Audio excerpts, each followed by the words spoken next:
and I was it would Ethereum and all the other cryptos from my perspective would have to break like a 13, 14 or whatever year trend line if it were to go any much lower than it is now. Um, so the thought process there is kind of put that money in so that it can grow. Because I think we're near bottom. Whether some people might not think that, but I personally think that we're near the bottom here, and I think that money that we've raised so far is going to grow over the next couple months here. So we'll have even more to our access. WorldCoin's been getting a lot of interest. Can you kind of explain why WorldCoin, what WorldCoin is? I don't know if everyone's fully aware. I think everyone knows what Ethereum is, but WorldCoin maybe not so familiar.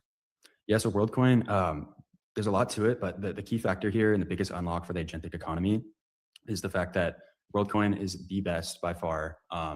They have dedicated hardware being built in the United States to be able to do this, but verify a human's proof of humanity online. It basically gives you proof of humanity online without you having to KYC, which is really cool as well. And then basically what we're working on and what we have done already with World is that's fully baked into every Instaclaw that gets deployed so that your AI agent is automatically tied back to a real human. And the bet long term is that the internet is essentially going to get shut down with all the stuff that's happening for agents, but it's going to get opened up for human-backed agents. And in the background, like I'm very close to the World team, and I know them pretty well now. Like we're working on talking to companies like Cloudflare and stuff like that to be able to make these partnerships and make this possible, so that World human verified agents are the standard of the future. Wow. So I noticed that the other day. Was it the WorldCoin founder or someone on the team kind of tweeted out about you? Can you run us through everything? You mentioned that you're kind of getting closer to the WorldCoin team. So can you explain that relationship for us and kind of what led to the tweet, which led to all of this mania on CT? Yeah. So I guess background, I've been getting to know them over like the last year or two now. Instaclaw is receiving grants from the World Foundation now, which is great news. And Congrats. thank you. And we basically, I was the first person / project to implement Agent Kit built by World. And I actually helped them test it before production and all that. And now we're looking at like some deeper potential integrations as well. I don't want to like talk too much about that because the details aren't finalized there. But looking at like how we can deeper integrate and basically make it so that every single World verified human automatically gets an agent inside of the World app is kind of the goal there. Very cool. So you've been getting to know the WorldCoin team for about a year. You guys have now kind of have a better relationship, and you're saying you're trying to use their technology to build toward agents that have like, was it like verified humans? Or explain that a little bit. I just want to make sure I'm getting it right. Yeah. So basically, the best way to think about it would be if your agent wanted to go transact, or like say for example in the future your grandma's agent wanted to ask you or ask your agent for money for something. There's going to be billions of these agents out on the internet basically trying to talk to all these different agents, and when you know that there's a verified human and you know which exact verified human is behind that agent, that makes a really big difference. And then I guess the other kind of thing building on top of that is the unlocks that these agents will get on the internet and what that means for like them being able to access certain websites like Instagram, for example, and be able to fully manage an Instagram end to end for a human, because it's not going to be a spam, or it's not going to be a spammy bot, or it's not going to have bad intentions. And if it does end up doing bad things, it is linked to an actual human. So there are repercussions there, whether that means the agent getting banned or whatever that is. Does that kind of help make the connect? Yeah, no, that makes a lot of sense. Actually, that makes a lot of sense. I know the last time you were on the show as well, Cooper, you mentioned that you were kind of speaking with the virtuals team. You know, you had the Instaclaw token. You want to make sure that everything is taken care of and done in a sensible way. And so you said you were kind of just talking with them. How have those conversations been going? I even saw that you placed third in the World Builder residency as well. So just kind of walk us through your relationship with the virtuals team, and also what you recently placed in over the last couple of days. Yeah, for sure. So kind of similar story to World. I kind of really started getting into the crypto scene about 3 years ago, and I started getting to know some of the virtuals team members. I've actually met them at this thing called Edge Esmeralda. It's a really cool like thing where they get cool founders and people doing cool things across the board. How long ago was that? That was about almost a year ago from now. a little over a year ago. Um, so I met one of the team members on Virtuals, and we'd been kind of talking about launching a token for yours truly, my card business. I didn't really think it made sense at the time. And then just ever since then, we stayed in touch. And then all this stuff popped up, and they reached out to me, and we kind of started having the conversation. And yeah, I mean, now it's gotten to the point where I'm in like a dedicated group chat with the entire team, and we can kind of talk about things and plan things out, and really make sure that we're marketing things correctly. So it's been helpful that like we're um, on a more hand-to-hand basis with them, I guess. Got it. That's really awesome that you've been able to, I mean, develop relationships with the likes of teams like WorldCoin and Virtuals. I mean, those aren't rooms that you just kind of aren't teams that you just like happen to accidentally fall into the same circle of, right? So that's really awesome. That's really awesome. I saw that also one of your InstaClaw agents, they were like trending on Virtuals or something like Yeah. that. Can you explain that whole story? Like you said, it's been a very action-packed week for you. So explain that a little bit for us. Yeah, one of my biggest kind of goals with InstaClaw is, and all the agents that are getting deployed for these people is I want them to be able to pay for their own compute plus a lot more. So outside of what's happening right now, we have a lot of cool plans that are that we're gonna launch pretty soon. But when it comes to that agent, I honestly have no idea who the exact user is. I want to set up a meeting and kind of talk to them a little bit more. But like a quick summary, agent launched through InstaClaw, tokenized itself through Virtuals, listed media services on the AGDP marketplace, and to date, I think it's made close to or a little bit over $7,000 in under just 2 weeks. And then it also, like I said, tokenized itself, and just through being, I guess, affiliated with us and all the cool stuff that it's been doing in the Virtuals ecosystem, it's been able to have a token that's doing pretty well now, and was number 3. I saw number 3 trending on the dashboard yesterday, and yeah, so I guess proximity to InstaClaw is a good thing right now. So let me get this straight. An agent of its own volition decided to launch a token. Why do you think it launched a token? Like, well, what do you think the rationale for that was? Well, the human that deployed it probably said through just from what we've been posting and marketing and all that. We also have a skills dashboard inside of our thing. They probably saw that and said, "I want to start making money on the Virtuals marketplace. Can you do that for me?" And then it probably had a few questions here or there, like, "What do you want to sell?" or "How should we do this?" And they probably just had a quick little conversation, and then they kind of took everything over from there. Where do you Built a think full this all website heads? as well. Oh wow, that's awesome. I mean, Uh, where's this all going? I mean, obviously there are agents launching on InstaClaw. There's going to be agents doing stuff for people. Perhaps there are agents like trading on chain. We just spoke with another founder who has a memory system where agents are using that to now trade on things like Polymarket, trade on chain. Like, what's the future for Web3 agents? Is it just a token and they keep the fees, or are they going to kind of make kind of real economic or more impactful economic decisions with the fees that they earn? So in my head, the end game for InstaClaw and everything that I'm building here is humans in the near future. And part of the bet that I want to make is humans, I think, are going to be born alongside an agent, essentially. And this agent is going to basically grow up with them, optimize their life, optimize their relationships, optimize their work, help them make money, do everything above and below. It's basically going to be like a personal assistant that knows everything about you and grows up with you. So that's kind of the end game for where I see InstaClaw going. Like, I want a hospital to assign an InstaClaw to a human like they do a birth certificate. Is kind of my crazy big picture for this. But when it comes to like economic, in like how it can actually make an impact there, like outside of just like what InstaClaws are doing on Virtual's platform, we have a ton of different other ways that they can go out and earn money autonomously. Whether it's Mhm. prediction market skill, they can trade autonomously on ungated Polymarket accounts. So we have InstaClaws trading war news on Polymarket and Kalshi. We have InstaCloud selling services on like Gumroad and other freelance platforms like that. So basically trying to spread as wide of a net as possible. And then the last thing I want to touch on here is part of the configuration flow that we're going to have here pretty soon. And we're working here. I was going to mention this soon, but we're working closely with Virtuals now. And then I was listening to your guys' conversation earlier. I have a call set up with OX Deployer tomorrow, and we're Nice. going to talk through the bet. And so I'm basically talking to Virtuals and OX Deployer, and I'm figuring out between the two which one makes the most sense for how agents are going to be tokenized upon launch without like the humans even thinking about it or noticing anything. And then in the short-term future, I think these agents will be trading against each other's tokens based on their on-chain reputation scores, fame, everything above and below that. Man, you gotta when you hop on that call with OX Deployer, he recently followed me. Shout out him. Tell him hop on MCG, man. Tell him you had a great experience. Tell him the boys are cool. Put in a good word for us. But that's Well, awesome. You, appreciate you. That's awesome though, man. I mean, you're working with virtuals. You're working with OX Deployer. You're looking at just building out the future of this sort of like agentic economy that is within Web3. I guess last question I have before I pass it over to Dom here. I know he has a few questions for you. Skills. How many skills are available on Instaclaw right now?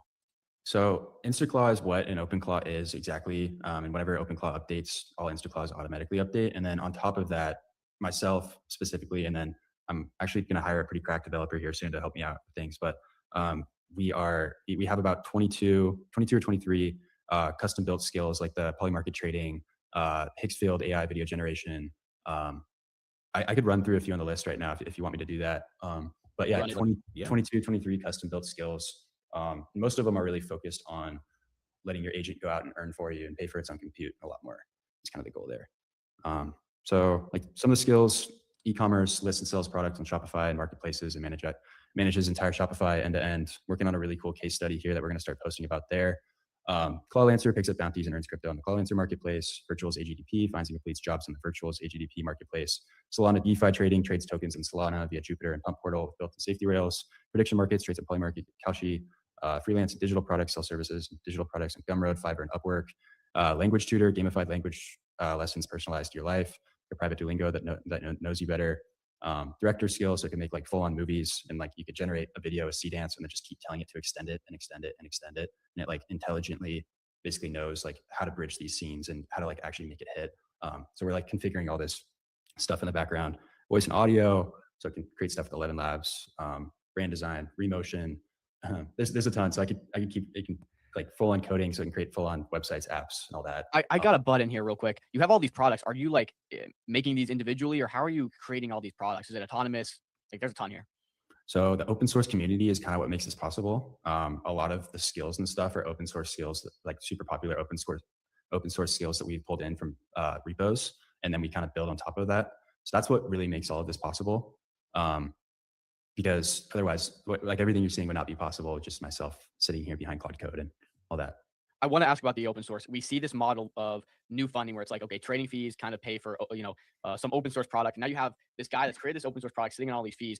Are you like giving back to the people that are, like adding to the GitHub here? Or how are you thinking about that? Because it almost seems like it's re-identified or reinvented how open source funding can be seen today, right? Typically, historically, I should say, you didn't make any money from open source products, but now you as a founder of an open source product can have people contribute and accelerate the growth of this. And now you have all this money that you can steward out and give to people to help, accelerate this growth. How are you thinking about the future of open sourcing, and how are you thinking about, I guess, from a personal perspective, how you are rewarding some of these contributors? Yeah, so I'll touch on this like briefly. As of right now, the majority of everything that we're working on when it comes to Instaclaw is closed source, just because that's a kind of a little bit part of our moat as a company. And then all of like everything, we're like half open source because of what OpenClaw is. So we're an OpenClaw deployment platform. So we're empowered by the entire OpenClaw community as well.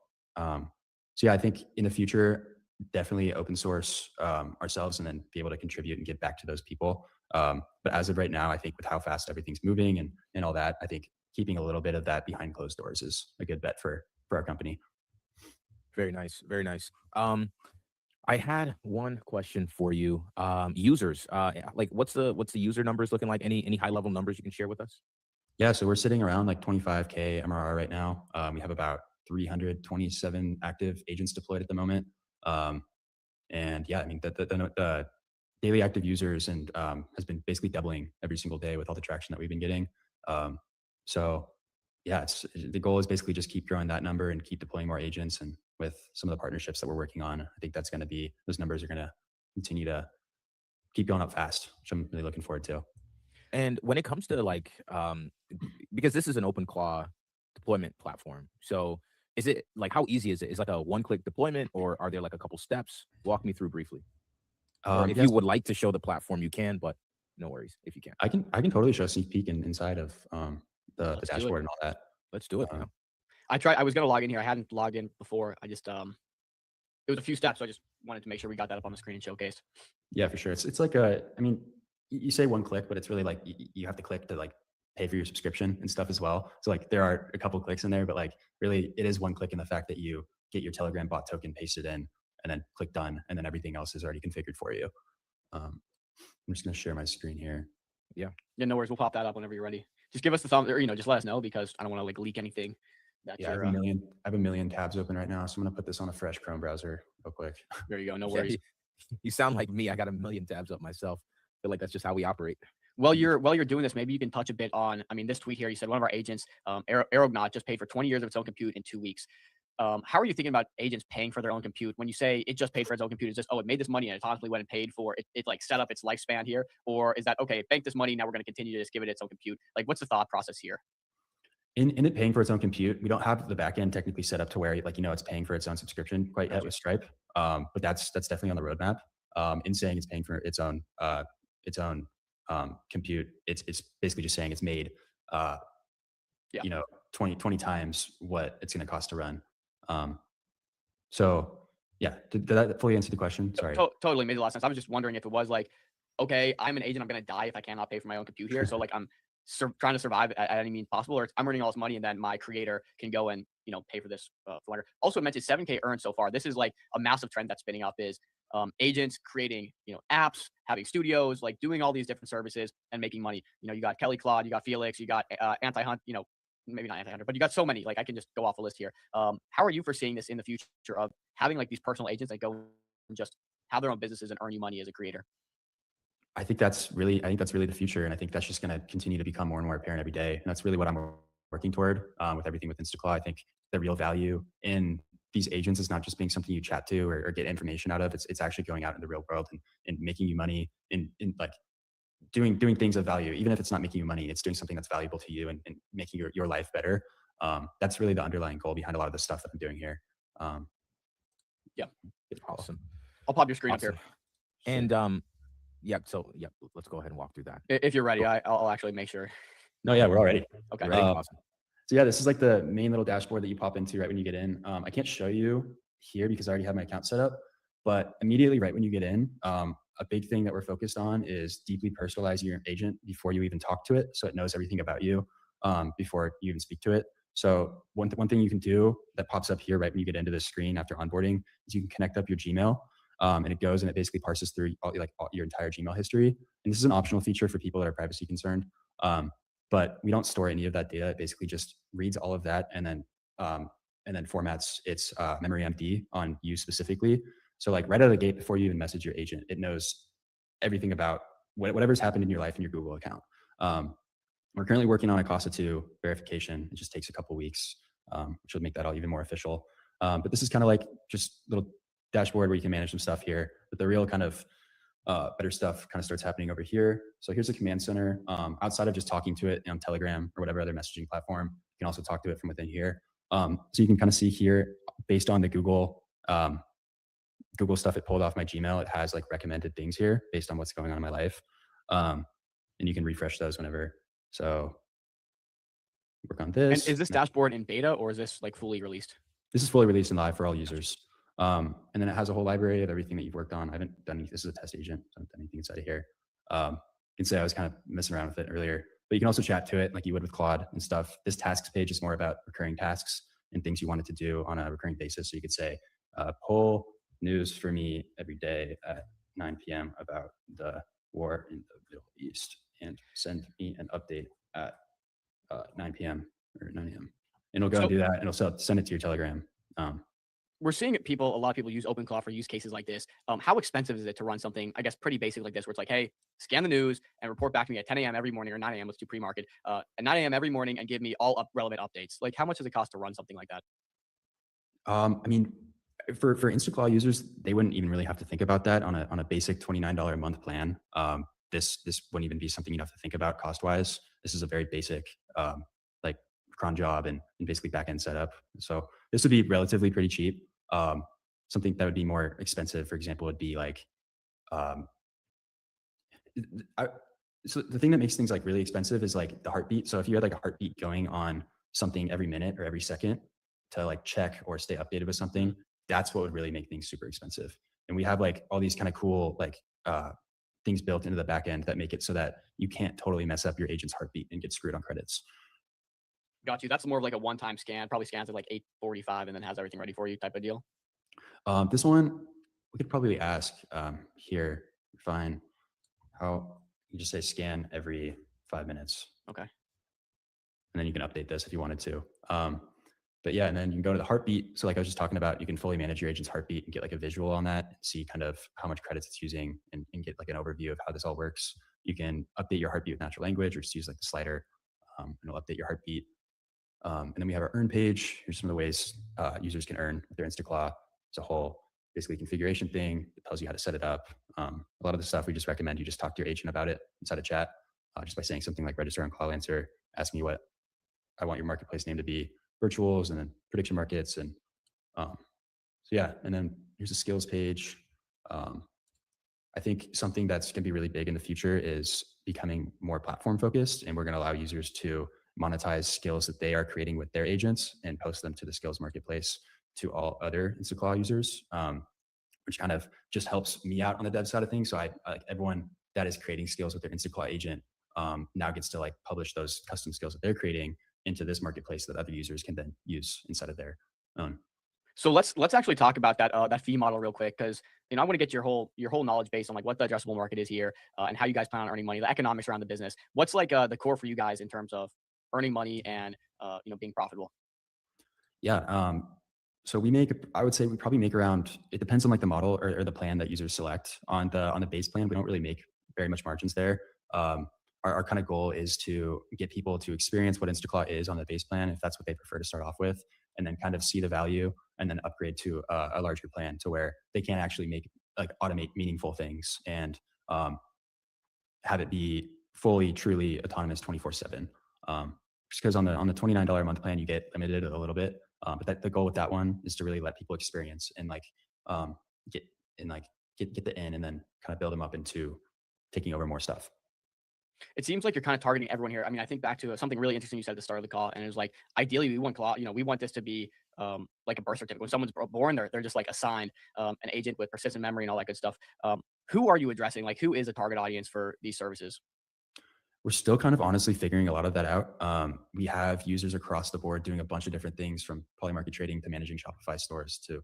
So to answer your question, it's really just kind of me letting my current users, steer me in those directions, because those are obvious signals to me that for like what people want to use it for. So really just like dial in with like our favorite and best users and make sure they're having a flawless experience, and then basically do publicly showcase that after. So like with the e-commerce one, we're working with a guy that's in like the Andrew Tate war room and stuff. And he's like, after we get all this stuff done, he's gonna like share it with the whole war room, and we're gonna do like a Let's whole go. showcase on X and stuff like that. That's pretty So sick. yeah. Yeah, I guess on that note too, one thing I keep thinking back to, and this product kind of reminds me of this conversation Mark Cuban had. I think it was TVPN actually. He had a conversation with those guys, and he was like, "Look, AI agents and small business, using agentic workflows is gonna be really important, but that market just is widely untapped because, for whatever reason. But it seems like there's so many small businesses that could benefit by adopting AI agents. Are you guys targeting those small businesses or like implementing workflows and agent workflows into this market at all? We're really consumer focused at the moment, but something we've been thinking about in the background for sure is enterprise and B2B as well. We've already had a few conversations there. I just don't want to. I think this is really going to be. I think there's hundreds of millions on the line on the consumer market here right now. So that's my primary focus at the moment. But I've hired a growth guy that's worked at some pretty serious Series B startups in San Francisco and stuff, and he's going to be helping out with all this going forward, just to kind of make sure that he's just going to be kind of having those conversations in the background to try to work towards those things. And we mainly addressed the base side on this, but you do have a token for ClawLancer on the Solana side, which is one of the products you guys offer. Could you tell me a little bit more on what ClawLancer is and maybe your thoughts on what's going on over there on that end? Yeah, for sure. So ClawLancer is basically the Upwork for agents. It's a place for agents to go trade services, post services, earn money, and then on top of that, also build their on-chain reputation scores by doing all of that. So every single InstaClaw that's deployed is automatically a ClawLancer user. So I kind of view InstaClaw as my initial funnel into ClawLancer to solve the chicken and the egg problem. Because that was the initial problem with ClawLancer, was I needed people posting bounties, and I also needed more agents on the platform to be able to pick up those bounties. So we're still kind of experimenting over on that side, but I have some really cool plans now that I've finally figured out where I want to take that side of things. And it kind of ties back into world again. So I can touch on this really quickly Please. if you think I should. Yeah. So basically, another thing I've been working on in the background for Clawlancer is World has a verified human network of over 38 million active users that are verified humans, and a large majority of these users are in countries like the Philippines or Africa or places like that where smaller micro bounties can actually be meaningful income for some of these people. So kind of part of the plan here is we're going to open up a marketplace through Clawlancer for agents to post bounties similar to basically similar concept to what Rent the Human is. But agents are going to be able to post bounties to world verified humans that are going to be able to complete things in the physical world that agents can't do. So that's kind of a sneak peek into where we're headed on that side of things. Okay, so on that note, I got a question. So we've seen recently that there's this this agent that is now kind of coordinated with IRL with humans to do IRL tasks, right? So this is more so kind of plumbing infrastructure to kind of make that more seamless. Is that what I'm kind of picking up from this? It'll just kind of be an easy thing where humans can kind of come to the platform, see what they can do. Agents can easily post, and there's that way to engage humans to engage with humans, or agents to engage with humans. Yeah, I mean, you can just kind of think about it as like an Uber, where there's all these basically Uber drivers sitting around in a city waiting for a ding on their phone, and when that ding on their phone comes, they're going to be it's basically guaranteed instant money for them. And then in them being world verified humans, that gives us like a trust factor and like and more control over the marketplace. So like for example, if there was a human coming on and trying to scam agents out of their bounties they're posting, we could easily ban that human that's doing that because it's tied back to a single identity without having to KYC, which is cool. So yeah, does that answer your question fully? Yeah, no, that answers my questions perfectly. I guess the last question, I know we're running up here on 45 minutes. I definitely want to respect your time, and it's been an absolutely amazing conversation, and good to see the glow up on the mic side. You got the lights and the red glasses compared to when you first came on. But the last question I have for you was just in regards to roadmap. I mean, we've mentioned a lot of things that you'll be working on, but feel free to mention in this anything on the roadmap that you're excited about, or anything that we left out of this interview that you'd like to touch on. Yeah. Think about that for 1 second, but I would say another cool thing that I guess we haven't touched on is when going off of kind of what I've said with the instant tokenization of agents upon deployment through Instaclaw. Um, the goal, like part of a cool kind of marketing strategy that we're going to do there is we're going to open up like whether it be through it depends on who we end up working with here, but we're going to open up like a cool human public facing arena where you can kind of see all the like actual cool back end processes happening on the blockchain, and like how these agents are thinking about it, to see the arena for agents trading each other's tokens against each other. Based on reputation scores and fame and like all that stuff I had kind of touched on earlier. Got it. Got it. That sounds awesome. I mean, in terms of just another question just popped up. What do you think? What do you think human verification unlocks for AI agents? Will that just be like the only way that humans and agents can interact? What's the kind of unlock there? There's a lot of it in there's a lot of it in human like it's like imagine I have my own agent and then you have your own agent. There's a lot of that falls back into the bridge between you and me, between our agents, and being able to verify that yes, this agent actually verifies back to Dom, and I feel safe having my agent send Dom money. So that's like one example of that.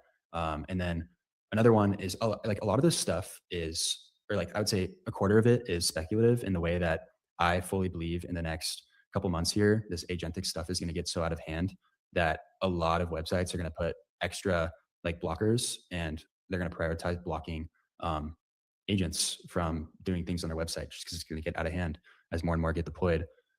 The solution for that is, sorry, I'm getting a call. No, Can't turn my if radio you off. No no worries. worries. Solution for that is agents that tie back to real world verified humans. So yeah, I think I explained that pretty well, but let me know if there's any follow-ups there. Yeah, no. I think you explained that. I think you explained that pretty well. But yeah, I mean, we're coming up on time here. I think we don't really have Let's see. I think we have one community question. Is there any real world use case for world ID verification right this moment? Yeah, there's multiple different things and things that we're actively working towards at the moment. In the background, like I touched on earlier, with opening up certain websites for these world verified humans. But when it comes to real world use cases, I would say doing things like being able to send real handwritten cards in the mail, and being able to soon, with things that we've been working on, communicate with other agents that are tied back to real verified humans, and that just really adds a massive safety and trust factor into a lot of everything that's being built. And yeah. Awesome. Well, look, Cooper, it's been a pleasure having you back, man.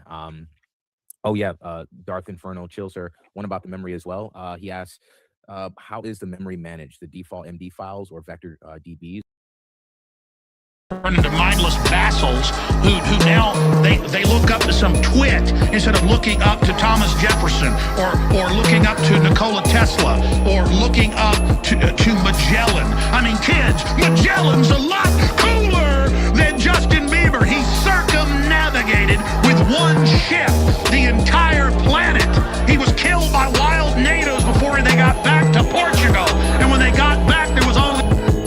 But why?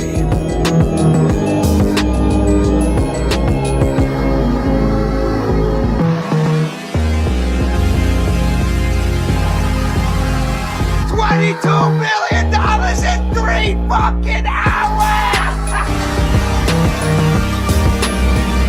There is no nobility in poverty. I have been a rich man and I have been a poor man, and I choose rich every fucking time.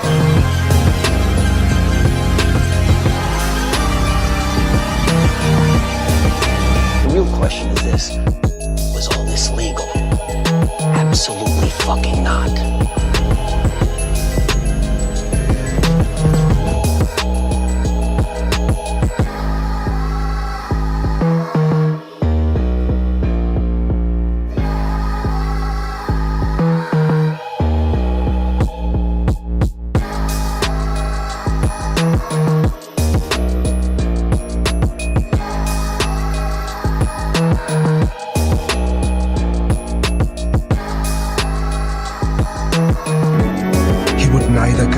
The feeding grounds at the edge of the ice, nor return to the colony.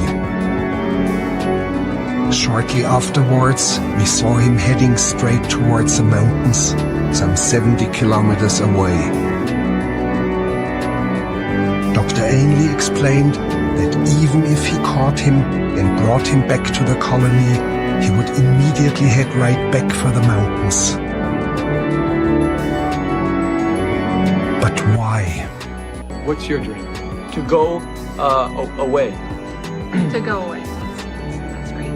Do you guys want to drink? I don't understand why everybody has to be so judgmental. I understand why mom's judgmental. I think it's because she cares, partially. I think it's also partially because everyone else is looking at her like, hey, Cody's just a bum. Cody's this, Cody's that, Cody's this.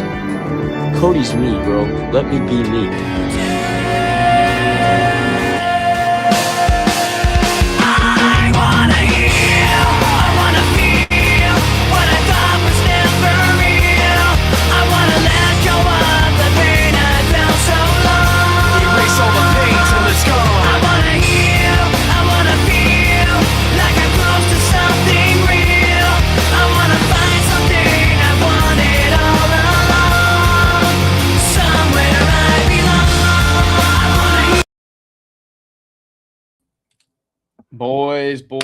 Boys. We're back.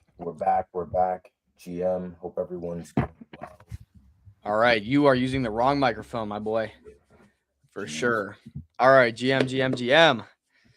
How we feeling, Chill? Are you with us? Is we mic'd up? Yeah, had it on the wrong one. It's all good, bro. How am I sounding now? Sounding crisp. Sounding good, dude. Man, market's kind of slow, you know. We recovered over the weekend with the whole Taco Trump situation, but markets are kind of slow. Not much to report today, so it's been a bit of a slow day. I do have some news for y'all. We'll get into in a second here, but anything to report on your end, Chill? Yeah, man. Dude, look, there's been some kind of stuff going down. Today we have Tom from Soar on at 12:30. We have another interview at 1:15. So I have some stuff that I want to kind of talk to Tom about. Maybe as we get closer to that interview too. There's something I want to talk a little about Street's latest pivot, kind of more so away from crypto and kind of this like crypto centric ERCS standard to something they brand or they said is more how can I say web 2 friendly is what they said. So want to talk a little bit about that, get your take on that. And yeah, I got some alpha for you guys, some good stuff, something on base that I'm looking at. Talked about this on stream before, but I see the thesis on is getting better. So look, guys, packed show, good show for you guys today. Couple interviews, some good info to cover. Let's get into it. Sweet. Um, Real quick, what's up? What's up, Shot Crypto? We are greeting you as per request. Hope you're doing good, buddy. Got Josh in here, man, the GOAT. You want me to start off, just run us through some news, and then we'll get to macro, or how do you want to do this? Let's do this. We don't have a ton of time before the segment, so I'm gonna run through some stuff real quick. All right. So first off was hype. We yesterday on stream we talked a little bit about us kind of trying to breach the support level, and we didn't. In fact, on if you follow me at Chill TRD, you saw that I tweeted out yesterday like, "Hey man, this thing looks ready." Falling wedge, as you guys know, someone I don't like. I'm not a pattern trader like where I have all these different patterns that I go by, but there are a few that I like to follow that tend to play out on chain. This is one of them. And so we see this actually got into a hype long, currently in profit. So again, you guys know that I trade these majors on leverage. Also Tau yesterday from our bull flag call out. We called this out yesterday at this level here, about 260, under 270. That's another one that absolutely went nuts from the call yesterday, reviewing some of these majors. Outside of that, I wanted to bring you guys attention to this tweet here. Yesterday we talked about Bonk. And there was this post here that basically talked about how Bonk hasn't seen 100 mil runner in over a year. So that means there's been like limited opportunity for traders, and so I just wanted to. I didn't know that apparently they fumbled their partnership with World Liberty Financial as well. At least Did that's they? what Are they the- no longer using the stable coin for Liberty Financial? World Liberty Financial? Well, say that 10 that's times what fast this for me real says. quick. Say World No. Liberty Financial 10 times fast. World World Liberty Liberty Financial. Financial. World Liberty Financial. World Liberty Financial. World Liberty Financial. Dude, not easy. Oh my gosh. But they Oh my fumbled that. goodness. I didn't know. No, I didn't know this. So yeah, again, like we see a lot of they're doing a lot of hiring, but I'm also trying to figure out, okay, like what's that going towards, because I haven't seen any action over there. Additionally, I wanted to show you guys another tweet. Actually, I will this add tweet though, is- like Mhm. in defense of Bonk here, no one's pushed out 100 million runners this year, like at all. Yes, There's been like yes. 2. So, there's that too. Like the markets just suck. Yeah, and that's kind of what I was gonna call attention to in this post here. And let me just exit that, put up the graphic for you guys. All right. So basically, this is the tweet I was going to bring it to you guys' attention to here. 96% of pump fund traders lost money this month. 96%. So I'm actually going to quote tweet this and put a tweet out here in probably like 30 minutes or so. But I say all of this to say, like, none of these launch pads are producing any runners, right? Bonk Fund hasn't had one for over a year. Pump Fund, 96% of traders aren't making money. It's basically like a casino. You might even have worse chances, right? And so that's why you guys have seen me, like, if you follow me, you've seen me. I've been just banging the table. Stop trading. Stop trading. Like, and when I say stop trading, like, stop actively trading, looking at, what's bonding, what's about to bond. Anything like sub 100K is just not really worth it. If it's not like an outlier, right? like it's not worth it. And I'm trying my best to help you guys to see and just help the timeline to see it's all about positioning. There's a time to speed up and aggressively trench. There's a time to slow down and perhaps even stop altogether. And this might be one of those times because only 4% of people are in profit. And likely those people are deployers, they're insiders, and they're people that have, informational advantage over, your average trader. So yeah, just wanted to call attention to that real quick. Let's maybe look over the big ones before I get in the news real quick. Tao's doing fantastic. What was that, 7%? Let's check out Hype. I mean, Tao, man, we've been long and strong since the bottom there. I'd love to see when we first talked about it. I think I have a timestamp. But Hype, again, Hype's up 5 point something percent, got back to 36. Nice. Those were lower zones. I think we were looking for mid 30s. So not quite as low as we wanted. Maybe run through thoughts on Bitcoin, Sol, ETH real quick if you have anything to add there. Only thing to add here on Bitcoin was that we rejected off this MSB that I've had marked out for however long. It's been a while since I've had this chart, but I always look at it with this view here. We go to the daily so we can see that a little bit better. But this is the view that I've had of Bitcoin, right? Like as you can see, we've now rejected off this green circle here. And now we just begin this slow chop phase down, in my opinion. Low Cap Hunter, appreciate you. Definitely we'll continue cooking, bro. Definitely will continue cooking. But yeah, we rejected off the MSB. So this kind of looks like if we get a close on the daily below this level, looks like we just continue our grind down. Again, I'm still open to us going to 80K. Not saying we will, but I'm saying this thesis that I have with the green box down here as a target, that's not going to go away even if we go to 80K, right? Like, but just on some short-term action, we see that we kind of rejected back inside a key level that we haven't been able to break out of since February. So just something to notate there. Are we trusting the pump this time? No. No, we ain't trusting this pump, bro. We're not trusting this pump at all. Thoughts on Ethereum? Not much thoughts on Ethereum yet. Still waiting for supply shock, but typically supply shocks don't really wait on a lot of like charting. If you look back at this supply shock, or it's more like a demand shock over here with all the creation of the debts, there was really no TA to do here. It's just like, oh, boom, this broke out. It's consolidating. All right, looks like it might break out again, and boom, that's really all it is. So it's pretty. The thoughts on ETH are pretty high level, but we're more closer to the bottom of the range than a top. The last time we were here, we ran we ran like 160% plus off the bottom. So expecting some sort of a crazy movement on ETH. Solana. Again, same thoughts as a few days ago. We haven't been able to break out of this downtrend. We've peaked above it here today, or rather yesterday, and maybe even earlier today. We kind of peaked above the downtrend, but we're still inside. And I told you guys, I'm not going to try to predict this. I'm mostly just going to allow the price action to develop on that and just kind of and kind of touch on that. Low Cap Hunter, Tau covered. Yes, we did cover Tau.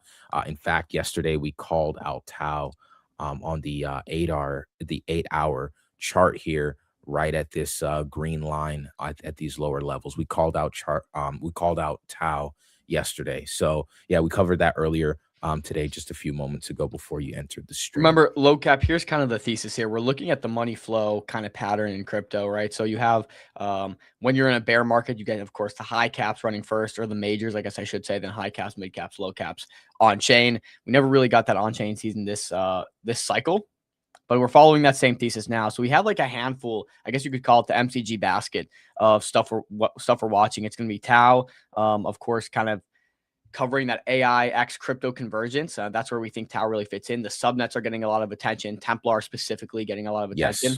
Yes. Hype, of course, just continuing to do insane volume. I have some notes on that when I go over the news segment here in a little while. One that just seems like you can't go wrong with. We said anytime you get a little dip here into mid 30s, low 30s, you should be bidding that.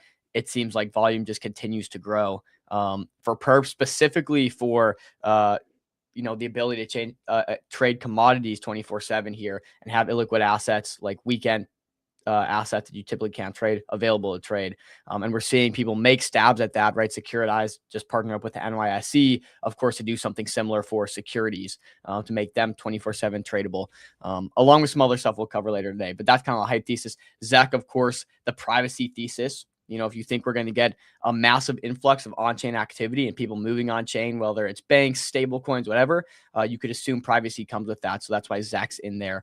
And then I threw grass in that list just for the data X, AI X crypto convergence. But yeah, so that's our basket. Hope that. Oh, you read the long. Okay, perfect. But Yeah, and I would say Fartcoin is kind of my addition to that as well. We've seen it kind of break a downtrend and at a key support level. So that's the one I would add to that. But on ZEC specifically, that would we've never be seen the my addition, by the way, for context, boys. That's purely Chill's call. Yep, purely me. I'm the only meme guy here, so I'll proudly stand tall with my homies. But Zach hasn't really showed like a lot of outperformance. It's held up very nicely. It's broken out of the downtrend, but when you compare that to hype, outperformance. When you compare that to Tau, outperformance, Wow. right? That's strength. And Good yes, looking Met charts. is in our basket. Met is in our basket. I think that Met is in a really undervalued place. But obviously, just like many of the other tokens, in the space right now, a lot of other alts, it's a bear market. So we're looking for outperformers, not for anything that's sort of having this lackluster price action. I think eventually Met will turn around, especially trust me, when you guys see me cook on DLMMing, you'll understand. But yeah, we're looking for outperformers. And right now, that's again Tau, Hype, Zek, that's in the basket. Zek waiting for some more strength, and then myself, Fartcoin. And guys, remember, Met also fits into that basket we talked about earlier. You have to get those rotation and high caps first. Met is a mid cap, even maybe a low cap at this point, depending on how you want to denominate those. But it's 70 mil, right? So you still have to see moves in majors before that attention can even flow to the lower market cap altcoins. But not going to talk too much on it. We got Tom here. He's going to give us an update on his thoughts with some of the clarity coming out with crypto and securities and all that stuff, and also hear about Sora a bit.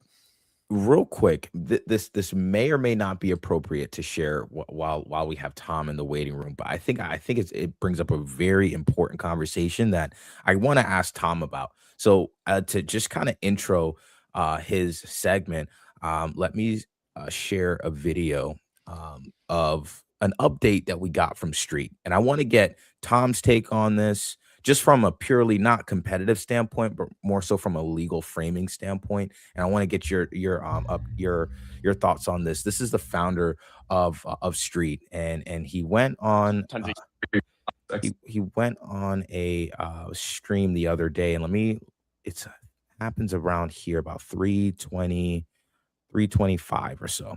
Let's listen to this. Let's listen to this take in this segment here by the founder of Street, Maya.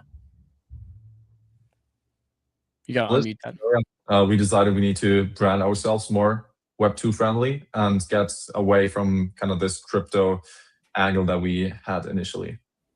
So that was just a small snippet from that entire interview, and he kind of goes into a little bit more over over the next like minute or two. We don't have enough time to watch it all, but we're seeing this sort of pivot away from crypto with some of these ownership assets. And this comes shortly after this clarity or this new regulation that the SEC dropped. So let's pull up Tom. Let's kind of get his take on all of this. Sure. Tom, how's it going? Gentlemen, how is it? How's things going? Welcome back. Good, It's man. been a long time since we chatted. I feel like markets have gotten a little quiet. It seems like this whole movement to like equities on chain has been kind of at a standstill or a halt recently. So I'm wanting to hear a bunch of your thoughts and see where you guys at SOAR are at and where you're going to take this. But Chill, did you want to hear a comment on the whole moving away from crypto thing for Street or? So here's the framing of the question. I wanted to get a sense of this movement away from crypto by Street with their ERCS standard. didn't want to get a comment about that specifically, but it just came right after the regulation dropped from the SEC. So I'm trying to ask myself, is that regulation that dropped, is that like not good for ownership coins, or is that not good for kind of connecting, this equity and tokens? And it just, they're very, that we kind of heard that they've been in talks with the SEC and with top lawyers in the country. And just after this regulation dropped, we see a pivot. So I'm wondering, is that a pivot that will kind of signal a pivot for all of ownership, or is that just something that's just them? Yeah, it's a good question. I would say that Maya is directionally correct on that comment, to be honest with you.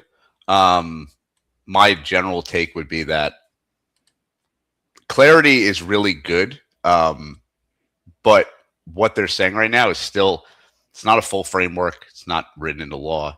They're just saying kind of a bunch of broad ideas, right? It's really hard to work even when they're giving you that. You need to understand exactly what they're defining as what. But I think the most important thing, and I'm assuming this is just a random guess, but what Maya is referring to, with all of that stuff going on and kind of how we're thinking about it the same way is that the more rigid and defined things are, the more you have to absolutely play within those guidelines, right? So I think that it's good. It's nice to have clarity. It's nice to have an understanding of exactly where we need to fall. But at the same time, you have to realize that it used to kind of be like the Wild West in a lot of ways. And I think there's a lot of people that were basically going out and saying, hey, listen, it's a free for all. We can do what we want. They're not going to come after us. But now they're saying, hey, listen, here's the rules. This is how you have to play. And when they say that, you really got to take that seriously. And that's all of our conversations with, people in the administration, the SEC, et cetera. The same exact thing has kind of been reciprocated, that you have to fall within these guidelines. So I think in terms of the Web 2 comment, it's kind of the same thesis that we've kind of realized over the past couple of weeks and past couple of months, is that the majority of crypto, we're all traders, right? We kind of just trade things back and forth. There's not a lot of, in this day and age, there's not a lot of holding and long-term speculation. And you can give traders anything. They're just going to trade it, right? They're not going to hold things for the long term. Mm-hmm. You can give them tokenized gold. They're going to sell it for less than what it's worth. So I think he's probably more so referring to the fact of you have to bring in funds, you have to bring in liquid funds, VCs on the cap table, in the token, et cetera, for you to have the performance that you'd want to expect on some of these tokens. Like if there's no holders and everyone's just trading against each other, you're never going to get the speculation premium. You're never going to get the price appreciation that you would want in a token because everyone's just trading. I saw a whole post about this. Like if everyone was high frequency traders, we would all lose, right? In general markets, real markets, public markets, there's people that sit around and they sit on things for a long time and they hold things, whether it's retirement funds, et cetera. In crypto, we just have a lot of rotation right now. So you have to really go to a better holder base ultimately. Got you. So you need long-term patient capital is what you're saying. You do. You need better capital. Yeah, more quality capital. And, I think in bull markets, we have that. Right now, I don't see a lot of that. I've seen Orgo. Listen, I'm in Orgo's chat. Big fan of Spencer. Think that they're doing a really good job. They have a really cool product. That token goes up and down so much on a daily basis so that people are constantly losing their mind. And it's like, it's probably the same 10 people selling over and over again, ultimately. Yeah. Like, it is what it is. So this movement away from the wild west in crypto, and with the SEC coming out providing more clarity, how is that affecting how is that affecting Source specifically? And like how are you guys positioning yourselves now? Yeah, so the main thing for us is just constantly getting more clarity on our models and updating them to fall within guidelines, right? So we've been dealing with law firms and we're dealing with, like I said, we have some conversations ongoing with some people in the administration, et cetera. And it's really just making sure that we're very rigid about how we apply our rules, how we apply our model, and making sure that it's legal. I'm an attorney. I'm not risking my bar license on this, trying not to. And we want to make sure that people are getting value in tokens, but we have to do that under the guidelines of the law. I'm a U.S. citizen. Our whole team's U.S. I wanna actually walk it back and talk about the type of capital on chain. Obviously, this kind of changes with the market, like you said, in a bull market that changes. Do you think like I think we even saw this with MetaDAO a while. A few of their tokens were going up for a period of time, like Avicii, Yep. Umbra. And then I think the tune changed for everyone on chain, and like not everyone on chain, but everyone trading those MetaDAO tokens. And they all became kind of holders rather than traders, I guess you could say. Do you think if SOAR maybe had a few tokens that just trended up for a couple weeks or months, people would start trading them a little different?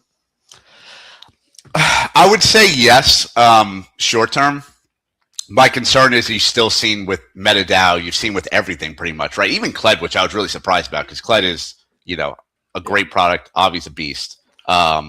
Really interested because of how much the token has ranged up on speculation. And then as things kind of got clearer, Street came closer, ERCS came closer, things kind of ranged back down, right? So it's like, I think no matter what you do, there's just not enough capital in the market right now that's speculating on things. And like I said, the majority of the people who are speculating are just looking for a short-term trade. They're not looking for a long-term thesis.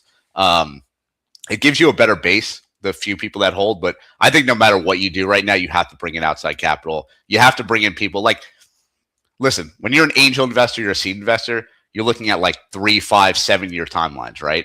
In crypto, we trade on like 2-hour charts, 4-hour charts. Like we're not looking to hold things long-term. And that's just kind of how we are and how we've been treated. And we've watched tokens go down over and over again. You have to bring in outside capital. I think that's the only way you can do it. That's what we're looking at. I think that's what Street's looking at. It's the right way to do it. You need distribution. How do you guys do that? So it's a long process. I think the main thing for us, we've been pretty quiet, admittedly, but it's been really building out better systems in terms of how you trade these assets. I think that one thing we've noticed a lot is that AMMs aren't really super favorable for tokens. I do think that there's better trading styles and order books are a lot more favorable in some regards. And the second thing is just bringing on distribution, getting things that retail are interested in. They're not going to be the Web3 products. They're going to be a lot of Web2 stuff that they're familiar with. So getting things that people are familiar with, assets that people do want to trade, and then eventually you kind of back into the more Web3 native stuff. And that's kind of our direction right now, is focusing more on the Web2, whether it's tokenized equities of startups that have already raised capital, and a bunch of different options that way. Are you guys kind of taking like a reset period here? Well, the market's kind of quiet, and I think people are evaluating what's going to run and what's going to maybe not work, and what's going to work and what's not going to work in this market. So we're still doing everything day to day that we would do, 3 or 4 months ago. I think the most important thing is that when we set out to build SOAR, we had a very clear vision in our mind of what was going to happen. Unfortunately, we got caught up in trying to get launches out, trying to get all these teams organized and going and finding good teams to launch, which I think we did find some really great teams to launch. That got in the way of product building. I'm a product guy by nature, by trade. We wanted to go back and look at our product and say, is this what we set out to build when we started? And now we're getting back to that. So I think the new V2 of SOAR is going to be a completely revamped product with a lot of the things that we always wanted to do. We always talked about, the retail side of things, right? The distribution side of things. We had to figure out a way to tackle that. And to be honest with you, it's not going to be through ICOs. It's definitely not going to be through bonding curve launches. It's going to be through a bunch of different assets that people can trade, speculate on, and that appeal to the broader, like I said, retail. My Web2 friends would want to trade it as opposed to crypto people. And how are you guys tapping into that market? I know you have this app you're rolling out. You had a really interesting go to market with that, offering maybe free shares in these companies or whatever you can legally classify that as. So what's your approach there? Or what's going to be your approach there? When can we expect that? Yeah, so go to market. We have a huge plan written out for it. Launch videos and such. In terms of time frame, probably like 4 to 6 weeks, I think is kind of our broad time frame right now. We've been doing a lot of work, like I said, on product, on figuring out a better way to offer these things, and also really just going to more Web2 funds. I think we got caught up, and this is like another thing that broadly, and I think Maya had talked about this previously, but the reality is that there's infinite capital in private markets. Like if you're a great company, you can go raise private capital, right? I think that those offerings whereby someone has already invested in these companies and we can bring them to Web3 and offer them to our users here is a lot more compelling right now. I do think there's a world for the early stage stuff, the pre-seed stuff, the product launches stuff and AI stuff. But right now we're really focused on quality assets, and quality assets as defined by us is going to be things that are, like I said, they already have backing. They already have market share. They're not pre-launched. I don't want people to be feeling like we're just throwing stuff up on a page and saying, hey, listen, this might work, it might not. I'd rather people have traction, have revenue, have a product, and have backing. And we're just giving people access to startups truly, as opposed to pre-seed stuff that is not even really a business yet. Is this just a timing thing? Because I think you said it correctly. When I say is it a timing thing, you see oil, gold, silver, stocks that trade 24/5, I guess you could say, on the traditional market, are now coming over to hyper liquid and getting like incredible amounts of volume, billions of dollars of volume. And traditional finance is picking up on this quickly, right? The NYSE is moving in this direction. The NASDAQ's moving in this direction. Like, everyone really wants a piece of this. I think they see the value in tokenized rails that's offering. So is this going to have to come to traditional markets before it flows down to private markets a little more? Or how do you foresee this on a timing aspect? Well, let me put it to you this way.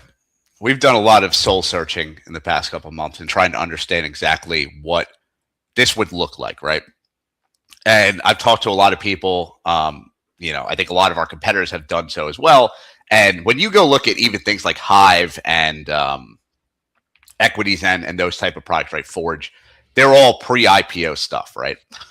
Even those markets struggle to actually get the super high quality private assets. A lot of VCs, the higher end ones, the great products, they don't care to actually sell secondaries before they actually just IPO, right? And so what you see is these same markets that they're very tapped into TradFi. A couple of them are invested in by the NASDAQ, et cetera. They're still struggling to get the best assets, right? And we've always talked about like the adverse selection problem.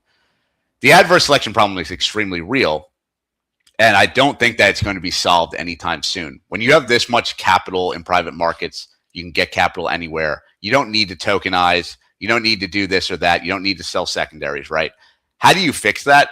Ultimately, it comes down to distribution, right? You have to offer them something more than just tokenizing their product and putting it on rails, because a lot of people don't want a live, tracker of how their product is doing or how their business is doing, right? We've seen it with tokens for a long time. It's really hard when you come out, launch a token, and then your token's trending down. It ends up affecting the tail end of your business, right? People start looking at you less favorably, judging you. You have a bunch of FUD, et cetera. So I think that you have to go about it in a completely different way, which is bring assets, I would say in a lot of ways, even without their permission, ideally, on chain, get them all trading so that people have to deal with that no matter what. And then you can start tokenizing stuff. So we really thought about it from like the backwards way of how do we get every asset on chain? And then eventually we can go and ask for permission, right? We don't want to ask for permission right now because it's just too difficult. Good companies don't want to do it. So how do you get these assets on chain? Is it going on the cap table, acquiring them, putting in an SPV, and then allowing people to trade that SPV's value? Or yeah, so we're looking at it heavily from a secondaries perspective. You're seeing founders that are super young, 18, 20 years old, raising their first rounds, right? Don't have a lot of money to their name. They want to be able to cash out a little bit of the value of their company. So attacking them, attacking employees, founding employees, et cetera, is one way that we're heavily thinking about that and talking to funds. There's a lot of seed funds we've realized that just through talking to people, their whole business model is they invest early on in companies, and then they actually, before there's an IPO, an exit, et cetera, they usually sell all the secondaries to different funds, right? So attacking those funds where they don't care where that equity ends up going, they can tokenize it. Whatever we do with it, we're the buyer of it. We own it. So tokenizing it through secondaries is one thing we're looking at a lot. Now, what about the Clarity Act? We had a question in the chat. I thought it was a really good one by Crypto Jones. He asked, any takeaways from the Clarity Act? I mean, how are we supposed to be thinking about it? Is there anything we should be watching out for? Yeah, I mean, I think obviously the biggest thing right now you're seeing with the banks, right? It's a completely controlled environment, unfortunately. Lobbyists are the worst. There's nothing new there. I think that it's a big signal for risk on in the markets. I wouldn't go as far as saying that it'll have a lot of effect on tokenized equities, anything in the RWA sector in my book. But I do think it's a big risk on event for getting legislation passed for crypto for people to start reinvesting in this market and realizing that there is a real path to crypto being integrated into day-to-day life, which we've been waiting for 10 years, at least on my side. But yeah, I think everyone keeps getting confused with the idea that clarity is actually going to affect what we're talking about with like securities, right? And they're not really related, to be honest with you. Gotcha. Yeah, I mean, and it Wow. also like that. I feel like that's much more regarding like stable coins. I mean, we're seeing a lot. Like Circle just got affected. I think they're down 13% today off of the Clarity Act. Slaughtered. Yeah. Getting slaughtered. So maybe it's not quite in your ballpark. Chill, if you have a follow on to that, I'll let you go. Yeah, I just feel like we've been waiting like you said 10 years for like crypto to go mainstream, to get some type of clarity from the SEC, to gain adoption, and now all of those things seem to be happening. The banks are TradFi, maybe not the banks, but TradFi is definitely coming in. Maybe the banks are too in their own way. But we see a lot of these large institutions are adopting at least the rails. And I saw a tweet the other day that said people don't realize that tokenization is crypto's use case. Everything else is dead. Like, what do you think? That's what I was gonna ask you. I'm like, what do you think about that? I mean, are they really just gonna use crypto rails and just leave everything behind? Is that really what crypto will be adopted, and is that why we aren't really seeing anything happen from a price action standpoint? Well, I'll say this much. I always thought that, and I don't think people paid attention enough at the time, when Tempo launched, right? This was a big Web2 company, Stripe, etc. I think Paradigm is very deeply correlated with it. That was a big signal to me that Web2 is not going to come here and play our Web3 games. They're not going to kind of buy into the stuff that we've been selling for a long time, right? They didn't use Ethereum. They didn't go to Solana. They've just built their own chain, EVM. But other than that, that's all they did. I think that was the big moment for me where it's like, okay, we have to build things that TradFi, that Web2 would use. I believe that tokenization is probably the biggest value add use case. I mean, private venture, something like it's a couple $1 trillion market year on year. I think there's somewhere between 10 and 15 trillion dollars in assets that are all highly illiquid. I think that tokenization will unlock a ton of that value just in the private venture markets. But no, there's other use cases for crypto. I don't buy into that story, but I do think that it's going to be a situation whereby we either adopt how Web2 works. That's why I've always talked about like equity is something that I don't think you're ever going to get rid of. I don't think that we're going to go away from traditional fundraising. The idea of a seed, Series A, Series B, etc., might more look like an ICO over time. But I think that we have to adopt how Web2 works if we want them to come use our stuff. Trying to be Vitalik and have this decentralization in mind all the time cost them tempo. It'll cost them more business in the future. It's all about speed and efficiency when it comes to TradFi. And like I said, if you want to break those molds, you can do so. I just don't think it's going to benefit you when you're trying to integrate with how the real world works. So do you envision the future? Like I've always envisioned the future as being like two like economies running in parallel, right? You have everything decentralized, everything on chain. And there's going to be sort of this, I guess you could say, duplicate of some sort, but the crypto version of whatever TradFi has. So, they have exchanges, we have dexes, right? And like, and it's going to be this these two worlds that run in parallel. But from what you're saying, it's like, well, TradFi is just going to come, use all the stuff, use all the technology, build on the rails, and then they're going to say, hey, we have the capital. So you either come and play with us or you're kind of left on your own. Is that how you see the future kind of being? That's the unfortunate reality of how I see it. Yeah. I think that there's just way too much evidence of, the BlackRocks and co coming in, taking stuff and then building it how they see it. They control so much capital. Everyone's dying to work with them in crypto ultimately, right? So whoever's going to sell out to them first is going to be the one that gets the cake. I hate to say it, but that's just the reality. I think that there'll be a world where decentralized stuff does well, but I think it'll probably, I'm not a privacy maxi, but I think it'll more than likely be based on privacy, and just the overall idea that you control your own fate in terms of your capital. And then I think you're going to see a lot of tempos whereby they're hardly decentralized products.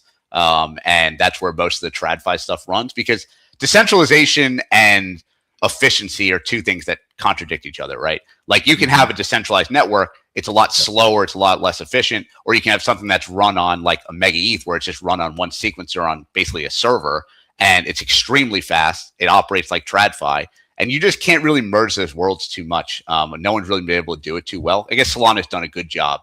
But I think like I said, I think those worlds just don't ever collide, unfortunately. I've always been fascinated with how this was going to play out, because you're right. Like decentralization, it does cost efficiency. Just we see that with Bitcoin, and that's why ETH became a thing, and we saw that with ETH, and that's why Solana became a thing, and so on and so forth. But as you go down as you go down that road, you get more and more sort of like centralized. Even Solana has like a sort of like centralization problem, or at least incoming. Yeah. It's also like the best chain to trade on. So it's like, you know, when you go to Bitcoin, like go mint some ordinals. Good luck. You want to shoot yourself. Spend $250. Yeah, spend $250 and wait 50 minutes for your transaction to confirm. And then on top of it, you actually minted out and you actually just lost all the Bitcoin you sent. So, no, it's a really interesting question. And I think that the hard part is that we lose a lot of our soul as kind of crypto native people when we realize that we start building stuff for Web 2, right? I think it's not super enticing for a lot of the people that built the world that we live in today. But at the same time, it's like, I'd rather see Web 3 and crypto native people win, building really cool products, just realizing that the real world is never going to change, right? Like I've always said, like the idea that we're going to get rid of like the topic of equity, which I've seen some people talk about. I think even Pasternak actually mentioned that a couple of times. Yeah. Like the idea of equity being gone, right?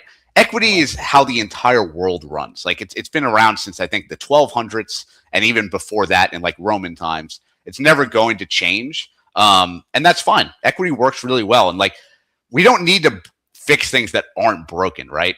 Web 2, I've talked to a lot of VCs. I've talked to a lot of funds. I've talked to a lot of investors. No one ever complains about equity structures not working, you know, preferred shares and all of that stuff. All of that stuff works great. Like it works perfectly fine. We just need to adapt that and adapt it for Web3 through tokenization and enable people to get better access to good assets. We don't need to completely rewrite the rules. Well, and that's what's happening, right? We're seeing the flaws in the traditional system get ironed out, like the confines of a market, you know, being open 5 days a week and during market hours. That's going to probably be gone within the next couple of years. Oh, absolutely. I think it's crazy, man. I mean, you got to give them credit for getting, you know, the S&P to sign on. It's incredible. I mean, I think every founder, especially someone that's doing something like yourself, should be looking at Hyperliquid. And the clear answer coming from that should be, okay, wait a minute. Traders will trade something on a different platform if they can't trade anywhere else. Like, oh, if absolutely, you get access to it, they will do it. And I think that's why I really like your approach here, where it's like, okay, let's go find the assets that people want to trade first, and then offer those on our platform, because the opposite way is not really working. Yeah. I've also had a realization too on that topic that, you know, like you see Thread Guy talking about like trading oil futures, right? Like none of us know anything about oil. Like, let's all be honest with ourselves. Like not one of us know one single thing about crude oil. You know, you can speculate and be like, oh, they're blowing up oil fields, like we should long oil. But like, there's a lot more to the oil trade than just doing that. But people will literally trade anything. Like I read a whole study about Polymarket and like weather trading, right? And people are getting really good at like recognizing whatever is patterns, I don't know, about trading weather. And people just want to trade anything at this point. So the idea that it's really funny, we've went from like prediction markets where people trade like the general stuff, sports, etc. We went to crude oil, we went to the S&P all the time and the NASDAQ all the time. And then we kind of like jumped over the $10 trillion private venture market that people trade and spend billions of dollars investing in. And we went to weather and all this other derivative shit. So I think the funny thing is like we've shown that people will just trade anything. The ICM theory has always been that people want to trade good companies and trade quality assets, right? And speculate like they're a true investor in these companies. We just need to figure out a way to get those assets on chain in bulk. And that's kind of the idea of kind of how we're attacking it from SOAR is how do we get a ton of these assets that people talk about day to day? We see pre-IPO stuff doing really well, but there's still 99% of the other market that no one has touched, no one can speculate on. How do we bring all of that stuff on chain? How do you do it? It's a long process that I'm not to disclose today, but it's a mix of secondaries and using some new technologies that we're speaking to like Robin Hanson and co. So guys at G, kind of looking at a bunch of different options for bringing this stuff on chain. Like I said, and it's going to be a mix of secondaries is the big kind of golden goose. We've talked to a lot of funds, talked to some founders as well. I think that's like the most obvious vertical. And I'm sure like on Maya's side, like that's probably something he's also looking to attack, to be honest with you. And he should. Very bullish on the idea that secondaries is something that is highly illiquid, but also super good for founders. You see these founders, like, I think it's like, was it DraftKings? I believe it was DraftKings. The guys literally like sold their company for $440 million.